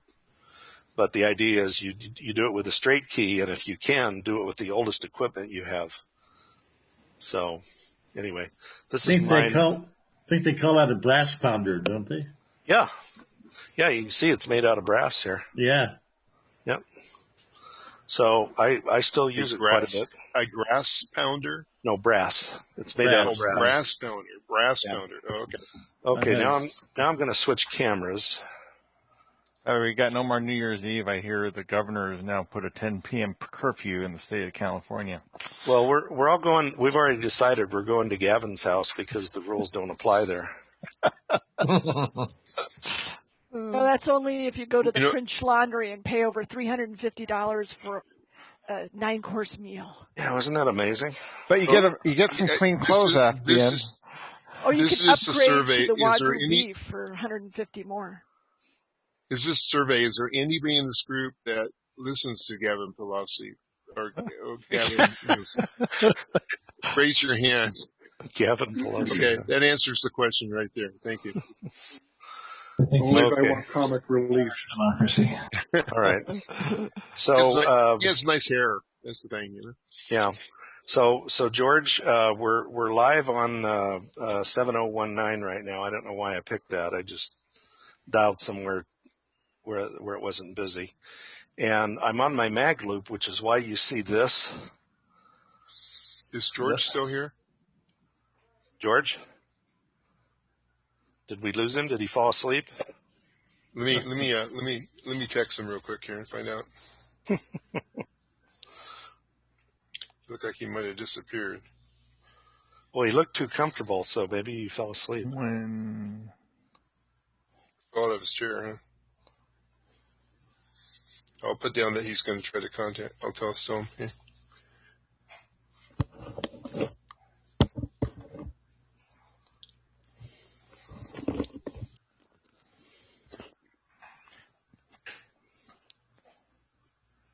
By the way, Dave, I've been using the SDR station there in Utah to listen to traffic for our nets in California because I can usually hear things better there than I can within the state with the current conditions. Yeah, isn't that funny? You can stand off a bit and it sounds better. And the guy's upset because a lot of us are using that. And he goes, well, how dare you listen to net control? You should listen for a relay station. I'm like going, I can't hear the relay stations either. So that's the only game in town right now, unless you just don't want us to participate. That's funny. Okay, so he had to go to the store with his wife, so he's going to watch the recording. Oh, okay. All right. Well, I was going to be hopefully a little interactive with him, but I'll try and anticipate a few things. So this is my station set up often the way I usually have it. You notice it's missing something right here? Can you see what that is? Dave, something's on your screen that says auto, and it's overlaying your image. Easily record movies. There's some. There you go. Okay. All right. So it's missing something right here. It's called a mic. Yep. I do use the mic, but frankly, since I have sort of suboptimal antennas right now, I'm having way more fun on CW. I get another 13 dB of gain. The difference between, how CW and voice signals get through. But I have found a little bit of RF in the shack, and so my keyboard here has some fat ferrite on it, and back here as well. This is the other K1EL box. It's the K44 CW keyboard, and then I have a small compact size keyboard that I use. It's great for contests, and you can actually do this with a laptop as well, running, for example, DM780. If you have, excuse me, what's that called? HR. Yeah, Ham Radio Deluxe. Yeah. Also freeware, FL Digi. I love FL Digi. It'll do CW keyboarding, and also, well, both programs, DM780 and FL Digi, do a reasonably good job of decoding CW. My K3 has a window right here that will show you the last 8 characters or so that are sent. What I was going to mention to George or to anybody that's getting started in CW is, just like when we were kids and we wanted to learn how to ride a two-wheeler, a lot of us started out with training wheels, and it's a little scary to get on the air with nothing more than, a pad and pen and a key, and hope you can copy down what the guy said, RST 579 or whatever your signal report is, and what his name was, and try not to get lost when he tells you his location. And then it's a little easier when you're sending back to him, but the decoding part is always, the scary part for a lot of us. And so it's nice to have one of these crutches. And I'm not suggesting everybody go out and buy a K3, but there are some other rigs that will do that, more and more that are showing up. Does anybody know right offhand, doesn't the ICOM 7300 do it, or does it not? Does it decode CW at all? No, it can send, but it can't receive. Okay. There are a few others out there. I know that the Kenwood TS590 SG can decode CW as well. But the easiest thing to do is to put FL Digi on your laptop and then run audio cables or USB, depending on your device. This just has a single USB cable right here. It has a USB-B on the back of it, and it goes over and plugs in right here on this laptop, and that's all I need. All the cat commands go through the cable, and also it creates another instance of a sound card, and so all that audio can go in and out of the laptop. So I can do FT8 from here. I can do FL Digi, and if you pull up FL Digi's menu, it'll do CW, it'll do PSK31, about 10 different varieties of that. It'll do radio teletype or RIDI. So it's a good way to get started. But what I'm suggesting is you could have that running in the background, not necessarily staring at it all the time, and then learn to hear words rather than count individual characters. Words have certain recognizable patterns to them that you should get used to hearing, such as, let me turn the speed down. There, I'll turn it down to 15, like this, for example.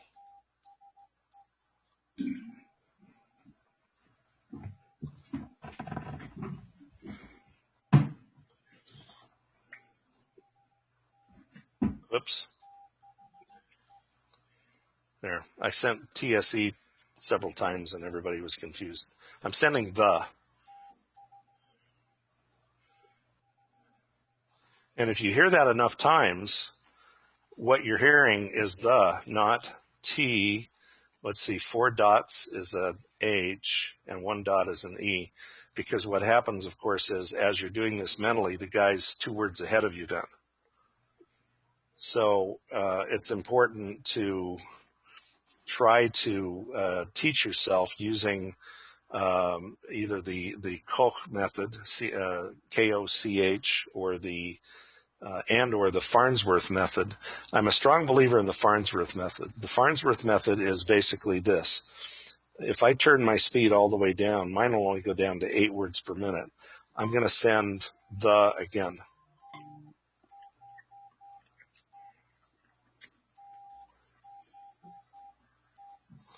All right.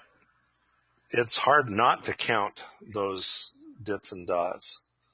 But if you send the same thing at, well, I'll pick 18 words per minute.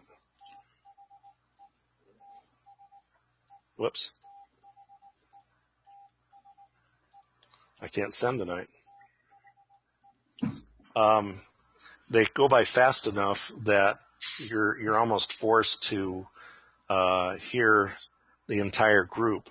Now, the Farnsworth method basically says we're going to send at a reasonably moderate clip, but we're going to insert more space between things. Does that make sense? Because if you start out by learning 5 words per minute or 8 words per minute Morse code, it doesn't scale well up. You'll find yourself with a learning plateau, which is not a good thing. So try and learn even at 20 words per minute. It sounds terrible, but that used to be what we had to do to get the extra class license.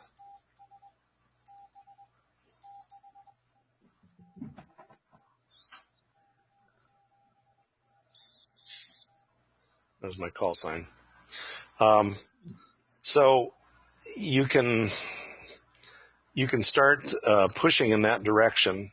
If it's scary, get something that will decode. Sometimes I glance up at this and say, did he just send his call as KIA or KI, what was it? And I'll look here and it says A. Oh, okay. You know, I don't stare at it though because it's too hard with just those few characters. But I've got a crutch is what I'm saying. And I like my crutch. So that's a good way to get started. Now with the keyboard, especially for contests, it just makes it so much easier to do things. So I have things programmed in here that you can easily change. Like if I press S1 or F1, all it does is send my call sign.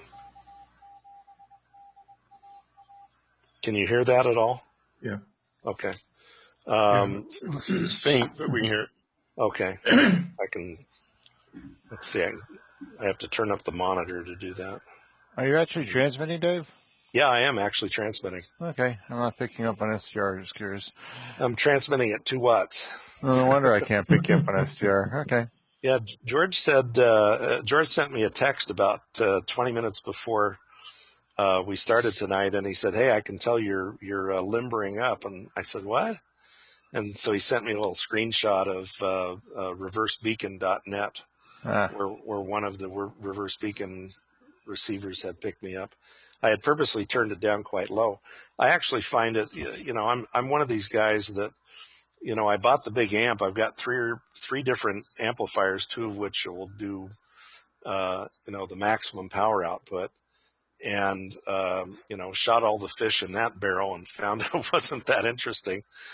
Ho hum, you know, they heard me first in the pile up, ho hum. And I actually get more excitement out of trying to make contacts at 1 watt, 2 watts. Sometimes I even feel guilty doing 5 whole watts. It's just more fun. And you can be heard, you know. You're not going to go around busting pilots. How does your radio, how does that, your unit function on that low power though? It's not made to transmit that QRP power. Yeah. Right? Yeah. I got a power dial right here. I can turn it. I don't know if you can see this or not. A lot of radios don't do well at the lower power if they're 100-watt radios. Is that correct? I've heard that, but I can't tell you which ones. Mm-hmm. And these days, you kind of have to run low if you're going to do something like FT8, because otherwise you're just going to burn up your radio, right? Yeah. You typically, if you've got a 100-watt class radio, you want to stay down in the area of 30 to 50 watts max, because it does have a higher duty cycle. So, and people are making contacts on 5 watts on FT8 all the time. Again, FT8 is a very low signal to noise system.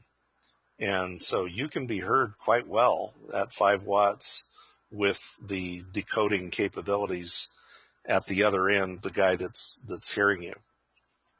And so much of it is kind of semi-automatic that he doesn't sometimes even have time to say, "Oh, that's Dave. I don't want to contact with him." His automation in the WSJT software just does it for him.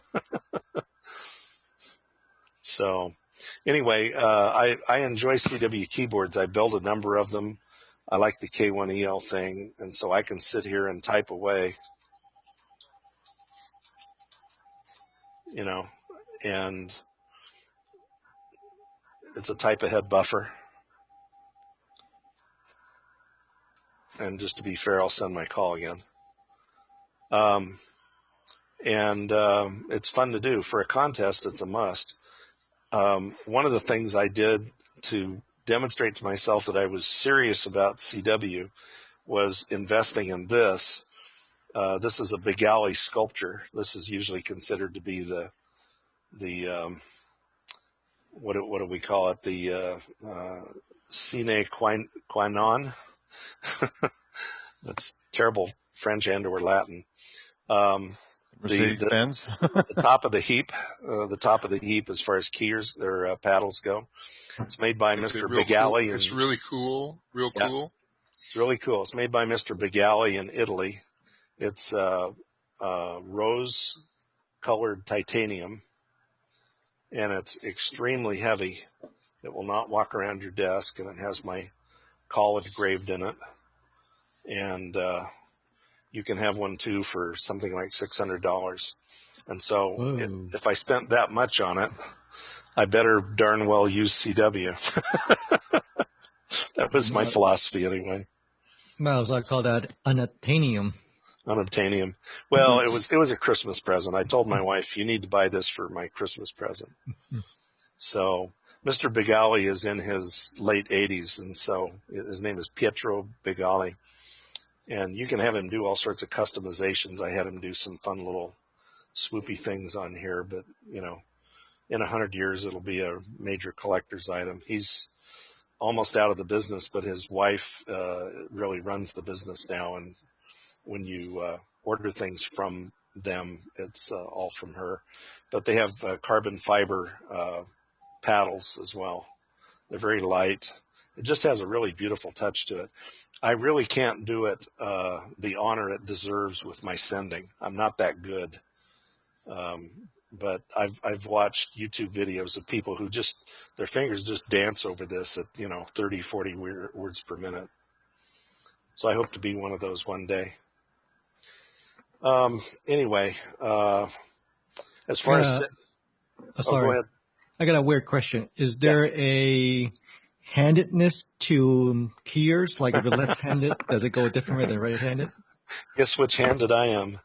That's why I noticed. Yeah, I'm left-handed. If you come up and sit at my desk at work, the first thing you're going to go is, "Why is your mouse over there?" Yeah, mostly lefties do recognize other lefties, but righties don't usually notice it. Right. And to answer the age-old question, yes, when I see a left-handed golfer take a swing, it looks weird to me too.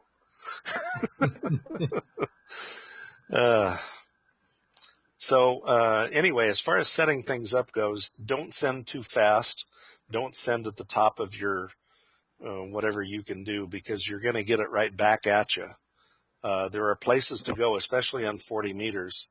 I doubt you'd hear anything now, but above 70-50 is a slow speed area.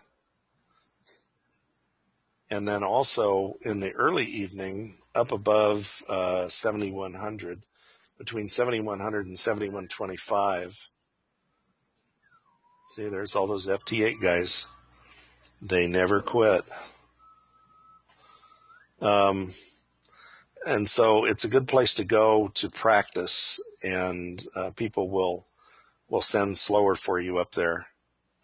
Notice how the band got really quiet. I have to retune my mag loop to peak there, which I won't do right now. But anyway, 40 meters, 7100 to 7125, and from about 7050 to about 70, maybe 7070 or 7065 are really good places to meet people who are into slower speed CW.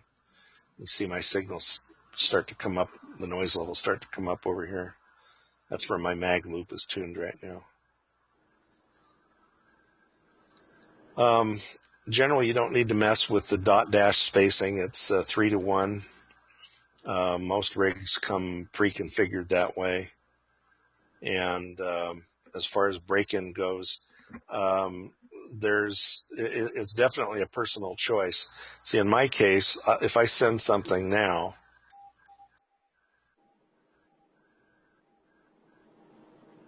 boy,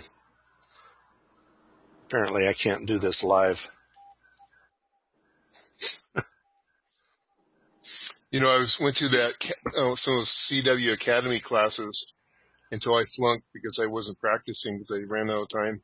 Yeah. So, but the same thing we had to practice, and it was so intimidating to try to practice sending in front of the other students. Yeah, I know.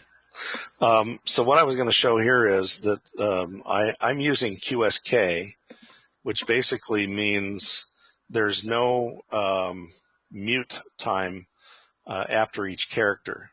So I can hear somebody in between my characters, right? So if I send tests, hopefully without fail, you can hear. Let's see, let me turn it up a little. So if somebody else were sending, I could hear them between my characters. Now, if I don't have QSK on, then on most rigs, it defaults to semi-auto. You hear there's some muting there.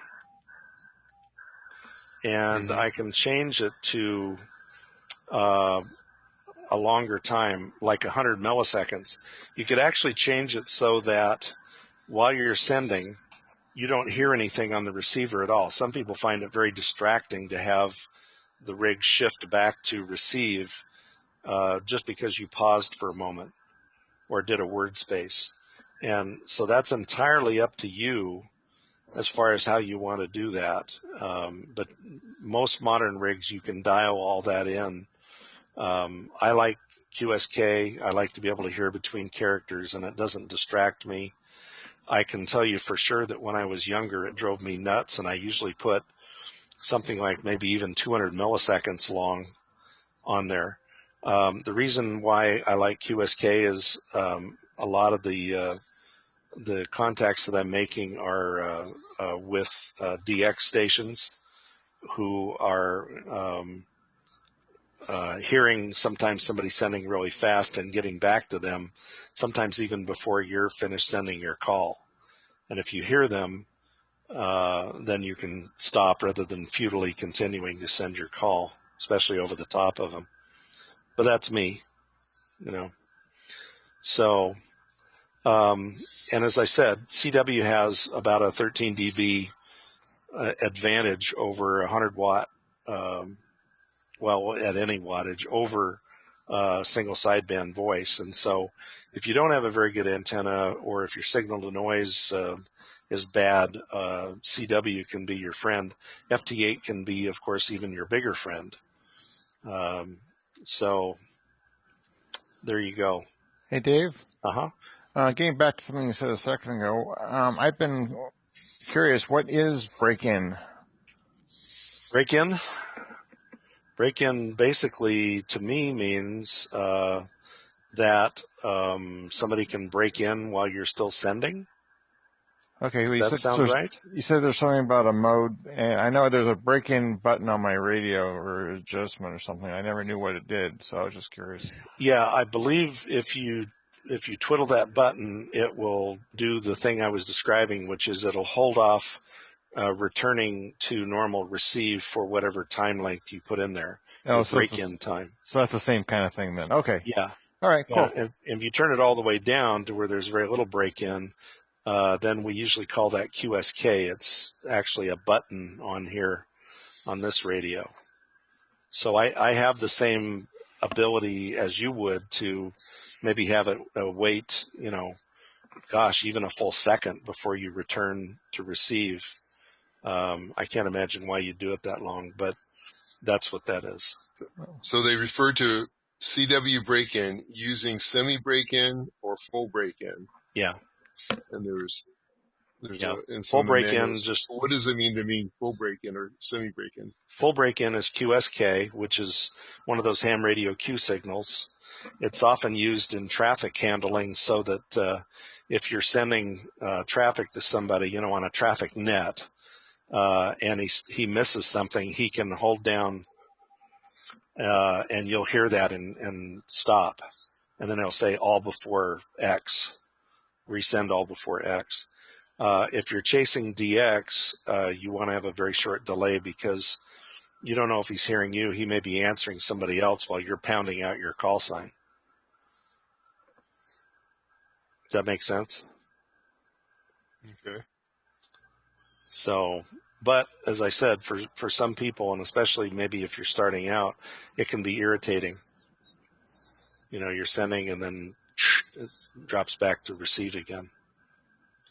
It's especially irritating if you're using a relay inside the radio to drive an amplifier. That's where you do want to have some delay turned in there. Otherwise, it could be so bad that as you're sending each character, you got a relay in the back of the box going clickety click click click click click. It sounds like some guy from the old telegraph. But it's kind of like when I sit there and transmit, and I'm using DS, whatever you call it, to hear myself on that Utah station. I got to hit the mute button, or hearing myself coming back on the SDR loop. It's just not to mess up my brain that I can't figure out what I'm even saying. Yeah. So probably the same type of thing, I assume. Yeah. It would be like having to give a public address at the Rose Bowl using their sound system. Every time they do the Rose Bowl and they have somebody who's fairly new to do the what do you call it? Not the Pledge of Allegiance, the national anthem. Yeah. Somebody who's not practiced in singing in stadiums and hears that echo come back, oh. It's kind of funny. Let's see. I think that's probably most of the beating we could do to this horse, unless you have any other questions. Fine radio, by the way. This is I'm waiting for my K4 though. Elecraft has gotten behind where they thought they were going to be because of the various fires and COVID and whatnot, but they are shipping K4s now. I'm in line there somewhere. I prepaid for mine, and I actually called them and I said, "Can I give you more money to get it faster?" And she laughed. I said, "No, but thank you for the nice thought." She said, "I would say probably mid to late spring."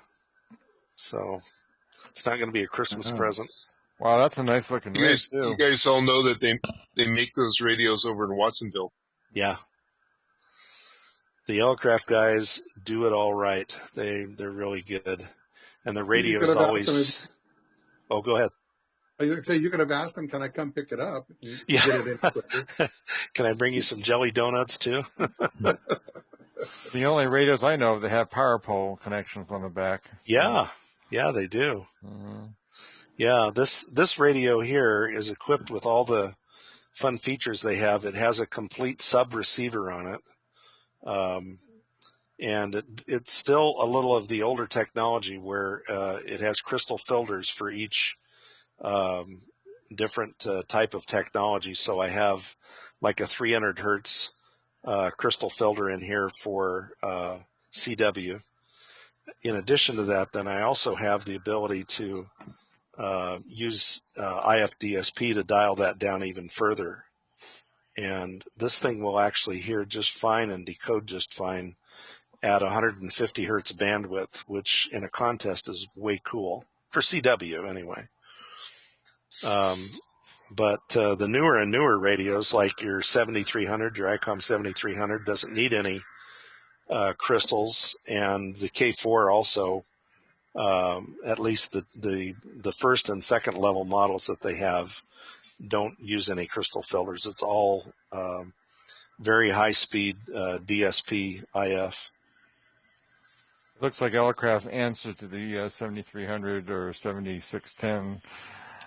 Yeah, except it's about $5,000. So I can actually push the sub receiver on here and wear stereo earphones, and I can tune a faint CW signal from either side of the signal, where I can get really tricky and feed my sub receiver from a separate receive antenna and use space diversity to hone in on that signal. Unfortunately, I don't have the real estate to do that, but the radio has some fantastic capabilities, and that's why this still is actually the go-to radio for de-expeditions. You know, they're fairly light. They run just fine off of a 13.8 volt power source. They're not finicky at all. They have a nice memory and voice keyer built into them. See, I can send, I was showing you the things I can send here. I can also do it up here. That's all this key is. TU, thank you. There's my call sign. 599, just pre-programmed stuff. And if you don't like what's there, you just hit record M1, type in something new, record, and it's all set. So it has a lot of nice features for contesting and for CW and things like that. It'll also decode radio teletype right on the screen, and it'll also encode radio teletype from a Morse code keyer if you want to. I'm not sure why I would want to do that, but it does that. So anyway, that's about it. So are we?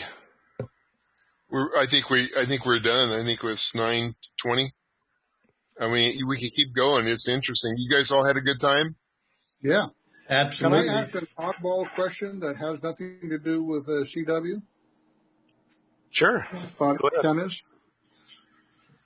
Dave, I'm getting ready to move to Oregon, and I'm going to have a little bit of real estate. I'll have 0.37 acres, and so I'm finally going to be able to put up some antennas and stuff like that. So one of the antennas that I'm actually looking at is going to be I think it's a Cushcraft, but it's the R9 antenna. Yes. And I was thinking of mounting it, along the side of the house there somewhere on about a 9 or 10 foot pole. But now I do have trees around my property that I have. Are those going to cause me much problem? How high are the trees? Are they the typical windrow trees that are, 60 feet high? Some of them are pretty tall, yes. I know I have me one big pine on the, I think it's the northeast side of the house that's, probably 60, 70 feet tall. It's a big pine. Well, I do have other trees. I just can't think of what they are, how tall they are at this moment. So how far are they from one side of your lot to the other? So I assume you've got like 2 rows of trees on each side? I have one that's going to be across the back of the house. I have one that's going to be on the side of a house.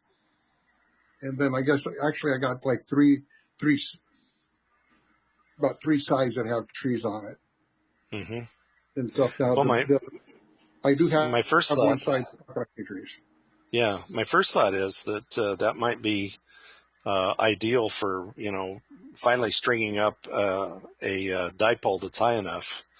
Yes, I was looking at that because I know that one big pine tree.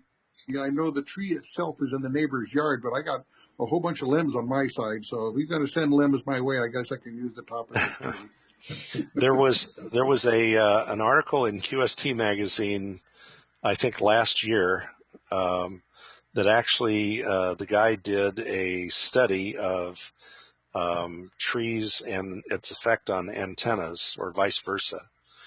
And one of the conclusions he came to was that if you put up a vertical antenna next to a tree, there is a significant amount of absorption of the RF signal by the tree. But if you put up a horizontal antenna, there seems to be very little interaction between the tree and the antenna.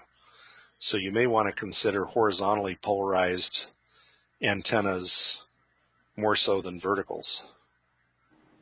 Okay. If you're an ARRL member, you could probably go look that up too and take a read. It actually was pretty interesting. I just forgotten most of it since it doesn't apply to me. I don't know what a tree looks like anymore. I keep moving to new places, and the highest tree in the last yard I had was 35 feet or something. Yeah. Well, I do have the ARRL book on antennas and stuff like that. Dave, if you had a Buckmaster, you could bring it around the corner. You don't have to. You could bring it around the corner of your property, and it's a offset. That's what I use, and it's not a it's not a real noisy antenna that you would get off your vertical. You might do fine there without, and have that. And probably they're about $220 for the Buckmasters. Mm-hmm. Yeah. Or do some type of a PAR end fed, or some type of some end fed antennas, that you have up off the ground. What I would always say is don't let worries about the right antenna keep you from putting up an antenna. Oh no. Because I've kind of planned out what I'm wanting. I'm wanting to put me like a 3-band, hopefully I can find a 20, 40, 80 meter beam, and I'm going to set it on a big tripod on the roof of the house. And so I have the room to swing it. Yeah, and then I was thinking of using like the R9 just to reach out to hear things, and then if I wanted to really try to locate, then use the beam to get to it. Yeah. Stuff like that. And then the R9's not a bad antenna. Have you read the eHam reviews on it? I've seen stuff on YouTube and stuff about it, and I think I have read some reviews on it too. Yes. Yeah. I generally always, unless it's something I just know already about, before I buy something, or if somebody asks me about it, I'll always go check the eham.net reviews and see what people are saying about various antennas. The Cushcraft was taken over by MFJ, as you know, a number of years ago. And everybody's complaint about high gain and Cushcraft has kind of been the same, which is, these are good antennas. They were even better when they were part of the old company. MFJ has their problems with quality control. They have problems drilling round instead of oval holes. They have problems getting rid of the flashing when they drill those holes. Things that might cause you some annoyance when you're putting them together. Just something to keep in mind. But they're not a bad design. It's just the fact that, now somebody new owns them and they're trying to cut costs. Yeah. But there's nothing wrong with the R9. I had an R5 I really enjoyed a lot. It was a original Cushcraft, and it's still in my garage in several sections. I might put it up again someday. There you go. Yep. Okay. Well. So when are you moving? If everything goes according to Hoyle, December the 2nd. We'll miss you. Yes. And I'm not Well, going to make any comments publicly. Yeah, that's my realtor, by the way. So I may be in trouble. I just don't know. And so tell me again, this is where in Oregon? Roseburg area. It's a Oh, little yeah. town called, it's a little place called Winchester, Oregon. However, depending what map you look at, it'll also pop up as Roseburg North. Well, I hope you have a great life there. I hope so too. By the So way, now Dave, you'll have to look for me on HF I rather will. than on the repeater. Yeah. by the way, He's Dave, in the also, future Idaho He's in the future Idaho section of Oregon. Oh, I was going to comment quickly. I also have had a lot of good luck with my Alpha Delta DXCC fan dipole. That's been quite a good performer for me. So good. Good to hear. Very All good. right. Any other questions or thoughts? I usually say pithy thoughts, but they don't have to be pithy. Yeah, I've got a question. Yeah. So I'm installing my antenna feed lines to the shack. Finally, we moved here in February, and then zombie apocalypse kind of slowed the thing down a little. Yeah. Just a practical question: when you bring the antenna feed lines in, I've got LMR 400 in my case, and I got the Ultraflex, which is less like wrestling boa constrictors than the regular stuff is. Right. Terminate those at some point and then use a more flexible jumper to the radio, or do you take it directly to the radio? What's the normal way of doing that? The normal way is whatever works the best for you. There's nothing wrong with terminating them and then using a smaller jumper. We do that in the commercial industry as well, where you've got the big heliax, which is almost rigid, going up the tower to where the antenna is, and there's always a transition there from the heliax connector to usually LMR 400 because it's more flexible, that goes over to the antenna. But if you have moisture problems, it's always right there at that connection. You wouldn't have that problem in your case. I'm just saying that of necessity, that's what we do in the commercial world when I was servicing repeaters. And it was also the source of all the leakage too. I had some heliax, that we pressurized with nitrogen. You'd get up to the repeater building there and open it up and go look at your nitrogen tank, your big tank sitting on the wall, and it's zero. And like, oh. But other than that, you don't care about losing your nitrogen. So it's just more connections to make, but the connections you can treat them as essentially lossless. It's much easier to, wrestle with the smaller diameter coax.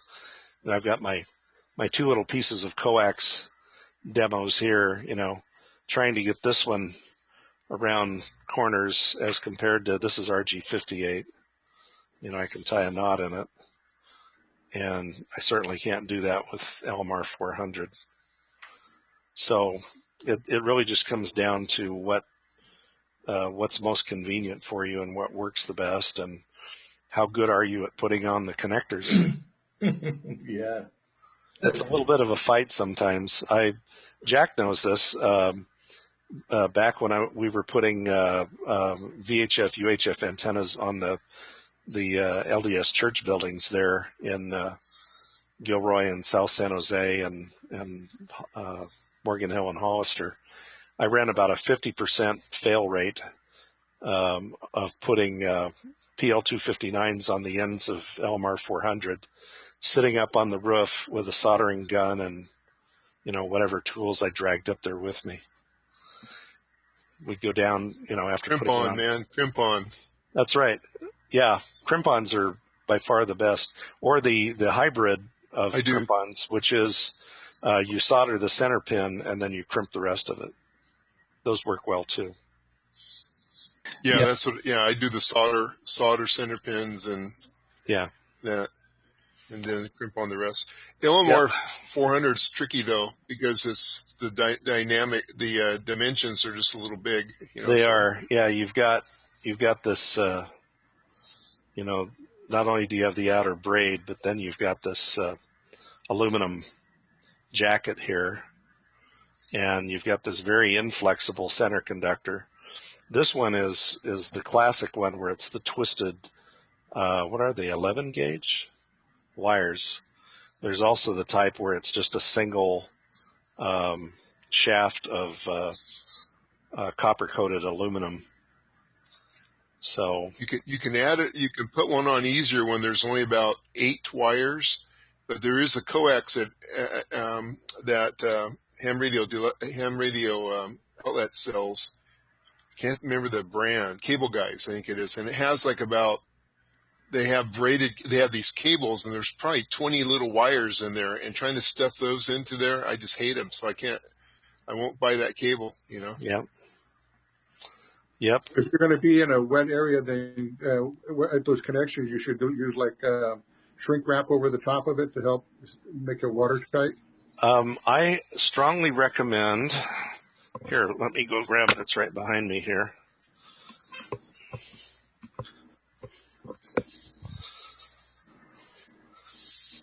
I strongly recommend this. Okay. This is Scotch self-amalgamating tape. It's silicone, and it has backing paper on it. And so you pull it off like this. This is actually the tape, and it's still got backing paper on it. So you peel the tape away from it, but you wrap this tightly around it, and then you wrap again. It has instructions in here. You do like 3 wraps, and then this stuff, over a period of a few days or weeks, bonds to itself, and basically there's no way you would ever unwrap it again. It basically just becomes a blob, but it does an excellent job at making sure no moisture could get in. In fact, I have some of this on a regular LMR 400 barrel with 2 males on it, and it's immersed in water, and it's never gone bad. So it's a little on the expensive side. It's not too bad. I think this was like $20 for a roll, but it's a Scotch number 70. You can buy it on Amazon. Okay. Scotch, what was it? What was it, Dave? Scotch self-amalgamating tape. Oh.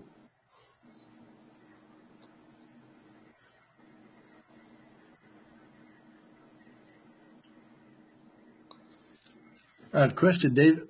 What about RG6 cable? You're talking about trying to save money and be cheap. I've got quite a few feet of TV cable that we don't use anymore that's laying around the house, and I pulled some in and got it strung over to my soon-to-be ham shack. And I'm wondering if I can use that RG6 in place of RG58 or some better. You can do that. There is no sin. Oh, I'm out of focus. Help me. Well, actually, maybe the button to improve my looks finally turned on. There is no sin committed by using RG6. It's 72 ohms versus 50 ohms, and the mismatch is small. I have used it myself to feed a dipole. Strip the RG6 back, attach it to the dipole, run it down into the radio, and put a PL259 on it and plug it in, and you won't get a perfect SWR, but unless that's all you care about, you wouldn't be able to tell the difference, really. The losses are very small. It's a mismatch, but it's a small mismatch. Okay. And the same would apply to RG11, which is the this size diameter 72 ohm coax. That's actually good stuff if you find any of that. That's usually trunk line coax, but it's the same diameter as this. It's 0.405. Okay. Are we about ready to wrap? You tell me. You're the rapper in chief. Dave, we can't hear you. Really? I can hear you. Yeah. Oh, We're hearing Dave just fine here. Jack, you can't hear me. Oh, I'm muted. Can hear him. Hello, Jack. Yeah, we can hear him. We can hear Jack too, but he can't hear us apparently. Can Well, you hear guys, me? I am going to go ahead and jump off though. Okay. You guys have a good. It was nice Good to night. see you all. Yep. Yeah, Dave. Bye bye. Nice to see you in person, Benson. Nice to see you too. Yeah. Afternoon. And some of the others too. Bob, LUK, nice to see you. Thank you. Good to see you too. Yeah. Good to see Heatherly too. She was my examiner on my my license, or one of the Can you guys hear me? helpers. Oh, Yeah. now we hear you. Now we There hear you you. are. Yeah. Yeah. Yep. But you weren't Yeah. hearing us, right? No. Well, they're still not This is hearing happening us. Last again. night we actually had 8 people pass 12 elements.